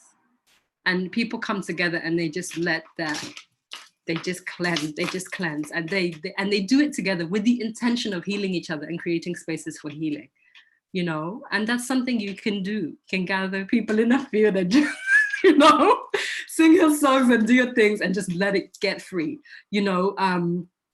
And another thing is kind of a deep connection to spirit in whatever way they manifest it, but that there is something that they find then in the spiritual process. I mean, often in those environments, it is actually Pentecostal Christianity, but if you're thinking about why, it's just because the Pentecostalism in particular allows for spirit possession. It allows for you to just, take on the things, let go of the things, speak it, cry it, do that. And do it together. And then there's something about being held together. So I feel like we also just need to sort of have a look around and learn from sometimes people who have survived quite extreme environments and see that maybe there's also something to teach there. And I think there's some amazing, beautiful practices on the African continent that we would do well to just pay a bit of attention to and think about.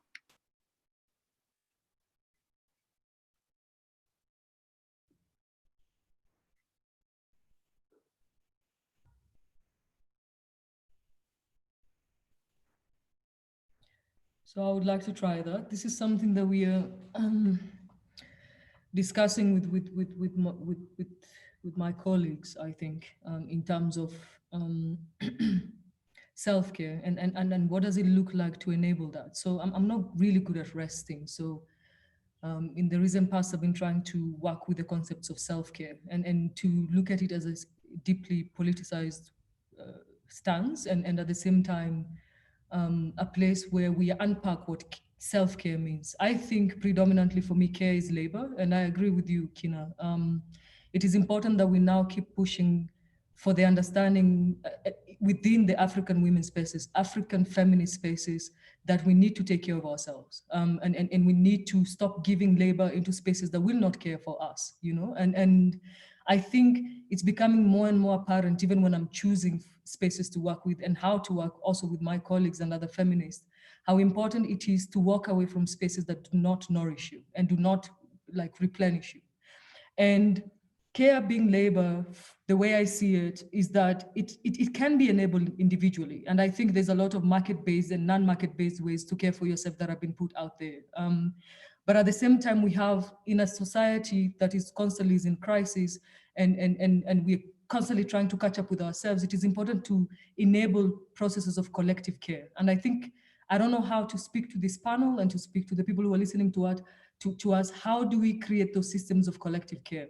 For me, one of the things that has been very clear, and especially the ways in which I want to relate with my sisters, my sister, she's about 17 and all these types of things, is to constantly remember that what we are doing right now is deeply spiritual. And Rosebell, I think this is something that you tried to talk about before, and it's something that we need to put on the table, that however we are happening, no matter how materially we are manifesting, we are spiritual beings. We chose our mothers to birth us into this world, and we are here for a particular purpose. And it is important to tell that to young people, to tell it to the people that we are collaborating with and in community with, and to say that to ourselves constantly. And to move from those spaces of understanding that we are deeply spiritual into the ways in which we are in community with one another. The other thing that has become very important, and that becomes like feminism as a place that has become a place of refuge. We don't have to interpret the worlds or suffer the worlds that we're in so much, is that we need to understand the environments we are in. Constantly. My moving to South Africa, there was need to understand what is South Africa in the state-making process, what is South Africa in the naturalization of its citizen, what is South Africa to the welcoming or not welcoming of the foreigner, And from there, being able to have a power analysis of the context that you're existing in from time to time. And I think just being able to see and name what you see is more power than most people know, And I think we are not allowing that in the ways in which we exist every day in these capitalist societies. The other thing is harm. I don't know how to interrogate the question of how we are harming one another and how we are harming ourselves. And I think we have let our work overcome our practice. You should never let your work defeat your practice, your purpose, and all these types of things. Constantly being like, I am harming myself and I'm harming others, and calling and reining yourself in around how it is that you're harming yourself and harming other people. And I think, and the awareness of the violence that we produce. We are constantly in systems that are reproducing violence. Of course, we are also people perpetuating these systems of violence. And how do we allow spaces for hard conversations that say, I care about you, I am willing to show up. How is it that I'm violating you, and how is it that you're violating me as a person? And the last thing has been, for me, the space where I'm saying, what is self-care as a practice? So I've seen a lot of nice videos from Mama Cash, and one of my friends was dancing and saying, dancing is a very way to embody yourself, you know, waking up at 2 a.m. and listening to music that actually moves you, you know, and that makes you feel like you're in your body. And reminding young girls that fear is something that is learned, you know, and to tell people, how do you walk away from that fear, even for your own self? And to move into the spaces where we say, I can pay for yoga if I can. I will go sit in Nairobi with like a bunch of lesbians, and we will chew and share with each other what it means to be queer in Nairobi. And I think it is important to have those places where you constantly talking to one another and having feedback loops, where you evolve with each other in language and narrative and what it is that you're seeing happening around you. And the most important is the constant knowledge that there has been wisdom within our African cultures that allow us to take care of ourselves and each other. And I keep talking to my colleagues and telling them, I'm a person who recently has discovered plant medicine. Well, not recently, 5 years. And it's been a place where sometimes I just disengage the whole world. And I will sit with my ancestors, and I will download some messages that I need to download, and I will sit with the community that I want to be with, and understand that with them, I'm communing with you, and I'm having this space that is deeply vulnerable for me to be able to access messaging and the type of like wisdom that comes from our people that I otherwise don't access in the busyness and the stimulus that happens in our societies. So for me, in terms of self-care, I think it's a negotiation of willingness to show up for yourself and show up for each other, and understanding that that comes with labor. And now, and especially now, ourselves as African feminists, we need to think about how do we care for each other and care for ourselves. Yeah.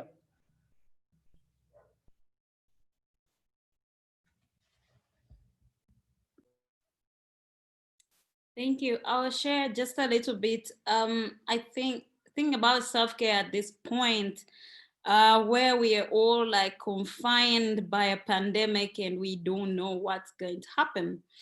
It also kind of calls for us to rethink whatever we thought was self-care before February, you know, and looking at that myself, often conversations I've seen were on how little our systems are prepared. We are a very young continent, and also not thinking that young people are stressed. They are in these systems. The economic impact of this pandemic is very visible. And I might be very lucky that privileged and lucky that I still have some jobs to do here and there. But that means as we live in a society that is very, where the dependency ratio is so high, even as a single person, I take care of so many people, and sometimes it's just so wearing down. It's not just the work of the movement, but actually everyday responsibilities. And sometimes people don't realize how much labor, that's why I go back to Kinna's point, the labor that young people who might not have an immediate family of their own, that they give to society, and have been more very aware of where I need to disengage, and knowing I can't save everybody, you know. There's this feeling when you grow up like you have to better everybody, because you're very aware of where you come from, and you have somehow, by, I don't know, lack or whatever system, dodge the system, and finally you're in a certain position that is much, you are like the top person probably the whole clan looks at. And when you wake up, there's all sorts of requisitions for something, and these people have real needs. It's not like they want to go and have ice cream, you know. And you have to find ways to actually, they're very difficult to disengage from helping people. In creating a time for yourself. So a lot of things I've been doing to disengage were like traveling and not being in the city. And that is not working anymore because I'm in the city. So I must say, like, I'm thinking of how to really deal with that labor that is expected of me, at least from the extended family and community level. Also, last year, I realized a lot of times that I had done so much free labor. Like at some point I did not have money. I was like, what happened? I've been working like for 9 months straight, but it was actually all free and it was for the good causes. Then I realized I'm not tracking that. And Kinna, what you say is very important. I learned the hard way how to really track how much time, because I have to do time for this kind of movement work, free time, but also what then, you know, you live in a capitalistic world. No one is going to say, you know, we have landlords still demanding rent even when people are not working right now. So then we have to remember that these are the capitalist demands and we still have to survive. So I've been really having a lot of reflections.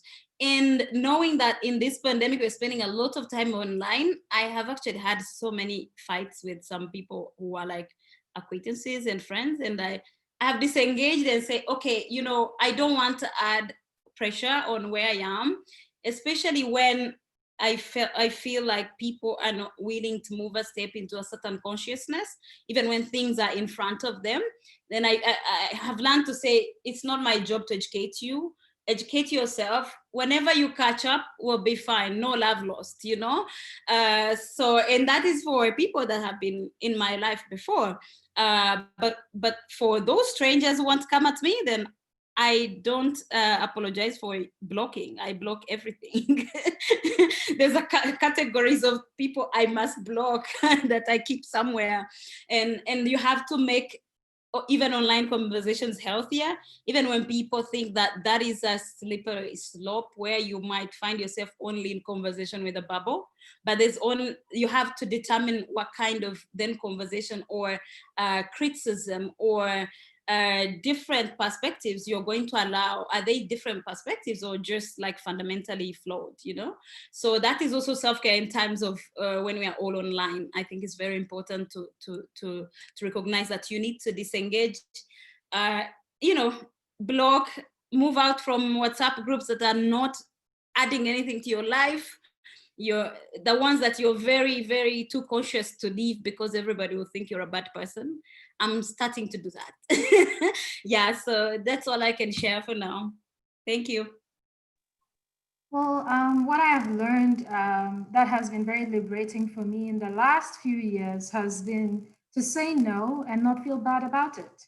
And that has really helped me a lot because, like Rosebell said, you can't be everything to everyone. And sometimes you just need to, you know, take a break and make sure that you are taking care of your mental health, especially because a lot of the times you're like, oh, physical health, I'm fine. And then you forget about taking care of your mental health, which is also equally important. And one of the things that I have also learned from, you know, doing the work and just being in community with people is that self-care is collective, like Jessica and Kinna said. It's collective, and I feel that now that we are having conversations about self-care within the African feminist community, we can go into our own, like, you know, communal conventions and how we interact with each other to draw from that to see how we can mold or create the concepts of self-care that we find liberatory for us. So I have benefited a lot from this as far as community is concerned.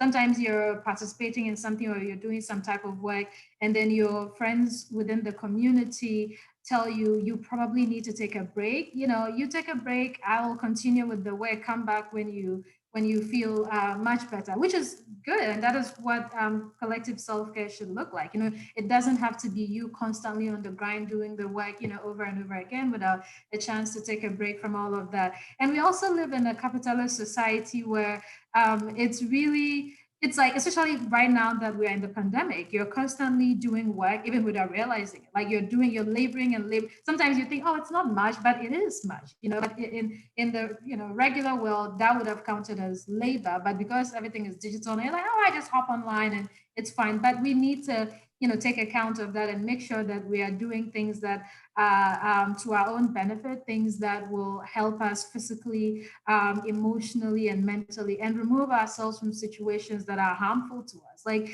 if you find yourself in a situation that is too toxic, it's fine to burn that bridge and not look back, especially if it will affect you in the long term. And that is something that I've come to learn. And I think that is important for us to consider. Another thing that has really helped me has been to take social media breaks. So I try and take a month's break, at least a month or two's break from, social media within a year. Or even if sometimes when I need more, I do take them. And it's really amazing how clarifying it is and how refreshing your brain feels when you disconnect from your tech, your screens, and your social media and all of that. And that has definitely been very helpful for me. So my advice to African feminists and activists, as far as self-care is concerned, is that try and make sure that the self-care community you're creating is collective. There are people who will check in with you and make sure that you are taking care of yourself, because sometimes you just you're in the mix of it and you don't even think to reflect on how it's going to affect you in the long term or even presently. So community is important. And also it's important to be in tune with your own needs personally. Like sometimes, you're doing some work and then your body begins to feel a certain way, that you need to take a break. If not, things are going to go to hell. So it's really important to listen to your body, be in tune with your emotions, listening to yourself. As far as your psychology is concerned, if you're finding yourself in a space that is beginning to get toxic, just leave and learn to say no. Because I know, especially for people who do activist work, a lot of people who do organizing and work within these communities, it's really difficult to say no. You feel like you have to save the world, but you have to be alive. You have to be fine to be able to do that type of work. So it's okay to say no and not, you have, it's a process. You have to learn how to say no and not feel guilty about it. In the beginning, I would be like, oh my God, maybe I should have, oh God, like what is going to happen? But like, you have to work your way towards a space where you don't constantly torture yourself emotionally and psychologically when you say no to things that may not add to you or that may be emotionally tasking for you. And what in recent days, in the last month, that I've learned that has been very helpful has also been being on the tenure track. Like when you're working towards tenure, you have to drop things that don't add anything to the kind of work that you're doing, right? And you also can talk to people who have been in that space to tell you, maybe this is something that is not going to add to what you're doing. Drop it and do the other things that will help. And yeah, I think that's all I have.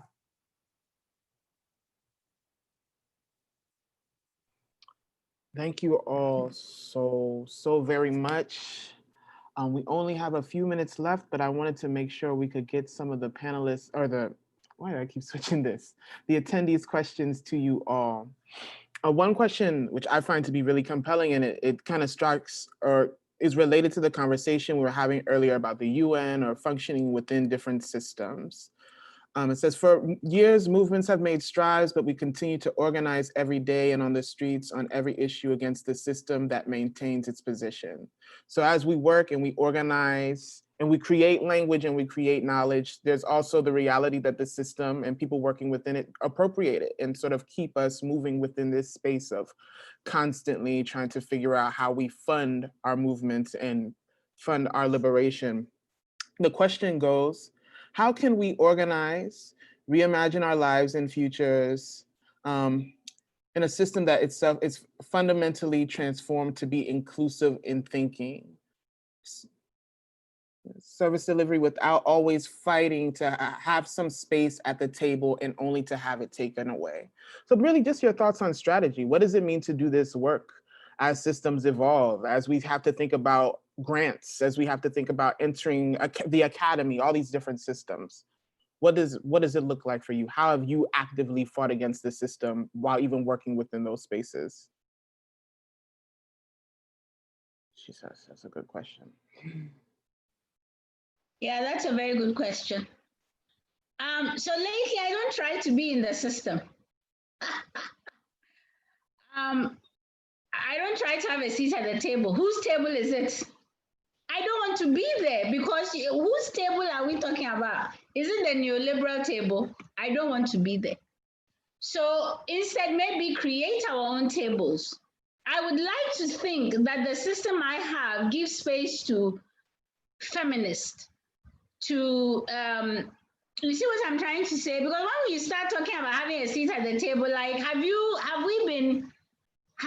been reading, listening to our forebears? Like, if you look at somebody like Dr. Stella Nyazi, is she telling you to have a seat at the table? What is this thing about having a seat at the table? The table is not for us. Create our own tables. Because that is literally what is going to take. Do we see how fast moving this neoliberal white supremacy patriarchal system is? How are you going to keep up with that table? No, I don't try to be in the system. I think I'm an outsider. That's where I function. That's where my people are. That's where I'm happy. I do not want to sit in a room with some, I don't know, leaders. I'm not interested. They will not, like I said, they've been going to World Economic Forums and they've been going to G8, and the life of African women haven't gotten better. So what table are we talking about? We need to hold space and build our own tables to support the lives we have now and to help generations that can build the future that maybe we may not see now. That is the table. When Audre Lorde was writing her books, that is the table. The table is not, I don't know. You see what I'm trying to say? So we should even stop saying we're having a seat at the table. It's not possible. I keep telling people that you cannot be the center in a neoliberal, patriarchal, white supremacy, homophobic, transphobic world. That is also ableist. So let's quit that. Those kind of things, we shouldn't stop saying. I don't understand. You see what I'm saying? We must not waste the work of our forebears, because some of these questions drop that lingo. Speaking truth to power, utter nonsense. Power knows what it is about. Power creates its own realities and circumvents the reality, sets aside the reality of a lot of people and say, here, this is the reality. It's bullshit. So the tables, if we enter a room and there's no table there, we will sit on the floor. No table business.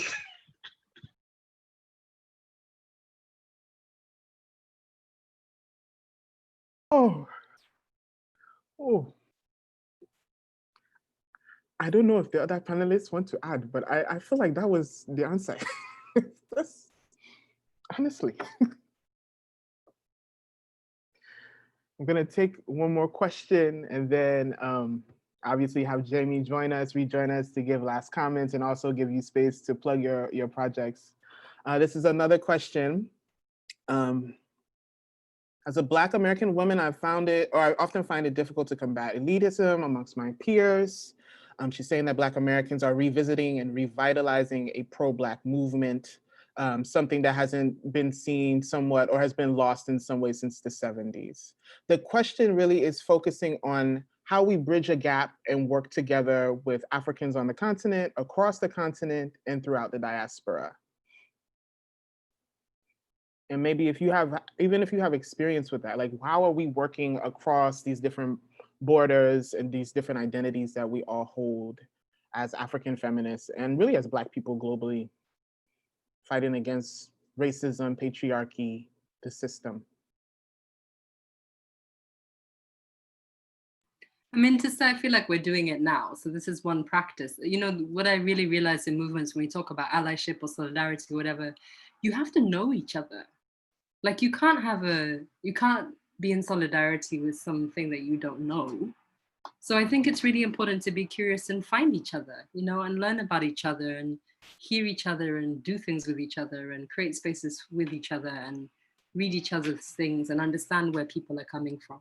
You know, it's a very basic thing. It's like to create community, you know. And I think the second thing is just to remember that there's a very long legacy of this. So we're by no means the first. And also remember that, say 50 years ago, people couldn't just get on a flight and go here and go there. It wasn't like that. People have been doing Pan-African organizing for generations, even at times when international travel, there was no, you know, instant messaging or whatever to be contacting people, and people still managed to do it. So I think it's really more about an intention and an interest, and creating the space, but also reading and learning and hearing and listening and spending time and doing some sort of collective action together. I think is just the way. You have to build it by doing it. I don't think you can just theorize it. You have to do it.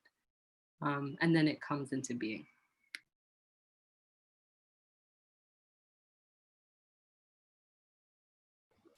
Yeah, so this question comes up. So, you know, I need for us to work with the diaspora. Yes, that's very important. But Africans, we need to work with ourselves, you know. Those, in every African country, there are groups that are marginalized. So what does it mean if you, as this cosmopolitan, sophisticated African feminist, you are working across the diaspora and you look down on a certain segment of your own population because of historical oppressions? I don't think so. So as we give a lot of play and energy to working with the diaspora, we need to also work and see all the women on the continent, all of them. And we need to work on this ethnic bigotry, the anti-queer. These are also important because you know what is happening? People do not want to work with those people, so they want to work with the diaspora because it's kind of cool. And that doesn't work for me. And we need to work with all Africa. Look, we need to work with all, we need on this continent here.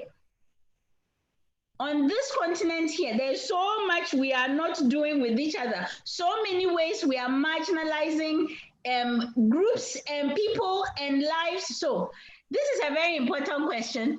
But the other question is, how are you also working with all the Africans that are like, do an inventory of your friends. You know how white people say, I have a black friend. Do an inventory of your friends. If you find that your friends, the groups in your country, the different sexualities are not represented in your friends, actual friends, you have a problem in your life. And all you are doing is replicating privilege and oppressive systems. We need to stop that as well. So this is a very important point. It's a very, I'm glad Wunpini is here because I always say, the person who is going to save Ghana is going to be a Northern Ghanaian woman. I agree. So if I don't know enough Northern Ghanaian women and I do not, I'm not doing what I need to do. And I have analyzed myself and I'm like, I don't know enough. So these questions about the diaspora is important. And also, look, those Africans who are abroad, who like to also replicate oppressive systems on us Africans, and they go and sit there, and they left Africa in 1950s, and they think 2000 Africa is 90. No, Africa has moved ahead, and we are trying to work on ourselves and change the way we relate to each other. We do not need you to be sitting over there and replicating ethnic bias. That is not the feminist way. So that is what I have to say about that. I think, thank you, Kinna. I want to speak, and my video is off because it's dark now. I didn't want people to speak to a shadow. So I want to echo what Jessica Hon said, that organizing with African continentals and in the diaspora, there's a long legacy of it. And Pan-Africanism as a spirit, going back to the point that this is deeply spiritual work, has been something that has been moving within this fast dance, modern moving world and the world that existed before that. And I think one of the things that is relevant in thinking about organizing across spaces is the ways in which struggles are situated right now. What struggles organizing within us in the African continent, in Africans in the diasporas get elevated, you know? And one of the things that we have to realize is that the ways in which we imagine organizing will happen in the near future will not be televised. And what are the reasons the revolution, as they say, will not be televised? And what are the reasons we are organizing? And I think in the recent past, including the movement that is right now, Black Lives Matter, has organized and did organize. And I remember campaigners and movement builders, Corporation Jacksons, and people who are working also from New York coming to South Africa, for instance, and exchanging strategies with the Fees Must Fall movement. And also like movements across the continent, for instance, what happened with the Me Too movement and total shutdown, having reverberated to the rest of the continent, that having been picked up in Nairobi, around Say Her Name, and being able to look at these movement strategies and what they have enabled. And I think in terms of being able to organize radically within the continent and outside of it, that's a question that needs to be interrogated. And that's because we have in so many ways taken the side of the oppressor too. Our governments are working with the neoliberal economic policies and tendencies. Our movements are, yes, in the Pan-African spirit, but also within very patriarchal and have very patriarchal exclusionary reflexes, and do not actually include queer organizing. So what it looks like to imagine that means that you have to build on the legacy that has happened, but we also know that Africa is a very complex and nuanced space, even including in the social movements that exist. And to be whatever it is that drives you as a politic, whatever it is that drives you beyond the fact that we share a common history that is, you know, based with the slavery and colonialism and all these things, what is driving you to wanting to connect with the African society now? And from there, working out what communities you want to organize with and social movements you want to organize with. But if you want to find a place to start, there's been a lot of cross movement building, including also the Black Feminist March that happened in Brazil that involved Africans in the continent, also Africans in Latin America, and also in the Americas. So that's what I would want to give. And to say that, yeah, those discourses and those struggles have to engage the point of queering, what is intimacy and community building and kinship. Yeah.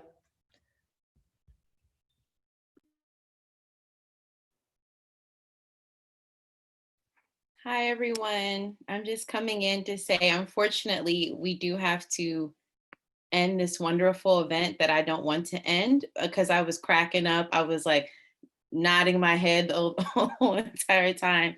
And I just want to say, Ms. Kinna, you are just a firecracker. I love it so much. Thank you to everybody. I mean, just insightful. Jessica, Blessol, Rosebell, Wunpini, Nana, thank you so much for this conversation. I just also want to say, after this, go on Twitter. You should see how many people have tweeted you, how many people have quoted you, how many people are just so excited about this conversation. It makes me even want to have another round, another session with you all, because you are all so powerful. And I think, like I said before in another panel that we had on African Feminist Perspectives Matter, this is about, for Black women radicals, like I said, I'm a Black American woman, but this is a platform and space that you all need to have, right? How can addressing our privileges and decentering ourselves, and that we can uplift other Black, Afro-descendant women, gender non-conforming and non-binary activists around the world. So how can we learn from each other? How could we uplift our platforms? How can we boost one another up? How do we create community? And this is what I live for. And I want to just thank you again for everything. I'm in awe of you all. I want to cry thug tears right now. When Jessica, when you were crying, I just wanted to cry, but I'm so full, I'm so happy. And I just want to thank the audience for everything. And we will be sharing the YouTube link. And once again, thank you all so much. And I hope you're safe and be well and be encouraged, because we will win. We have each other. So thank you so much. And also, if you want to quickly plug anything that you're doing briefly, and so the audience can know the great things you're doing, that would be great too. I don't want to plug anything. I just want to say thank you for this. This has been wonderful. You know, you guys have made my day. And I was saying just before we started that one of the things that has come out of COVID is using more Zoom things. And I hope that when it is over, because it will be over, leadership notwithstanding, it will end. We continue to do, to connect in these ways, because it's really, like, I'm so happy right now. I could do some labor for somebody. I don't want to do labor for you. Very much. Thank you. Yeah. Thank you so much. I would like to thank the panelists. It's really insightful and I learned a lot from you. Kinna, I'm happy that Corona has nothing on your wit and, you know, and your power. I look forward to seeing you again somewhere. And everybody, I edited African Feminism. We welcome stories from African women and minorities in the diaspora. So if you have a story and you'd like, you find a platform, we are ready for you. Send it through. Thank you. I'm so happy to have been part of this amazing panel. So many great laughs. I really needed this. This was amazing. I learned so much. And I'm so thankful to have been in community with you for the past few hours. I'm happy that Jamie and Nana were able to put this together. I hope that, you know, we get to do this again sometime. And just thank you so much. I'm so happy.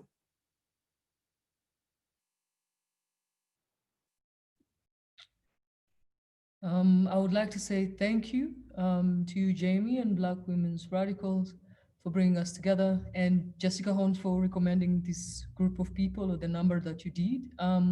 I've been honored to talk to some of you because you're people I see on Twitter and Facebook and places. And in as much as the world is looking for us to be separated in different ways, I do appreciate the fact that you brought yourself in openness and fullness and give that space where we could all get replenished. So thank you, and I appreciate you, and I'm really humbled and also honored to have been in this space. And I do thank all the panelists for thinking with us and asking questions that we are going to carry far beyond this space. So yeah, thank you, everyone.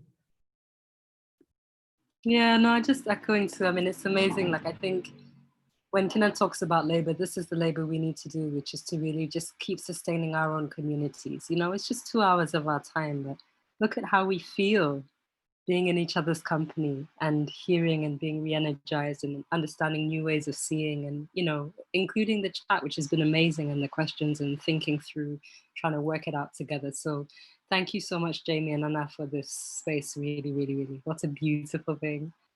I have random desires and pleasures, and one of them is tattooing. And so myself and a Benino's sister have created this thing called the Temple of Her Skin.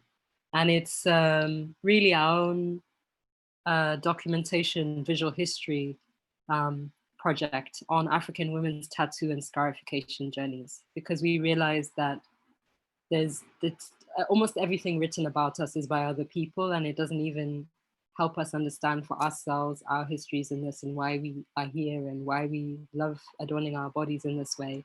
So it's mainly an Instagram vibe at the Temple of Her Skin. And we've got a website, templeofherskin.com. We're also fundraising because we're trying to work out how to expand it so that we can travel, because it's amazing to just see, even from the beginning of the stories that we've collected already, what a portal it is to really understand people and our transgression and our memory and culture. It's fascinating. So across generations. So you can check that out too. But like I said, a huge thank you. What beautiful people. Well, I just plugged it in, the templeofherskin.com and Twitter, and we plugged in all your followers, your Twitter accounts, your social media. So once again, I just want to say thank you. I'm going to continue to support it and uplift one another, and I hope to see you all again sometime soon. So please be safe out there, and thank you so much again. It's been a joy. Be well, everybody. So great working with you all. It was a great conversation. Thank you. And we're not gonna be at the table. We're gonna sit on the ground if we have to. I took that. Yeah. Thank you all. Have a good one. Good night. Good night.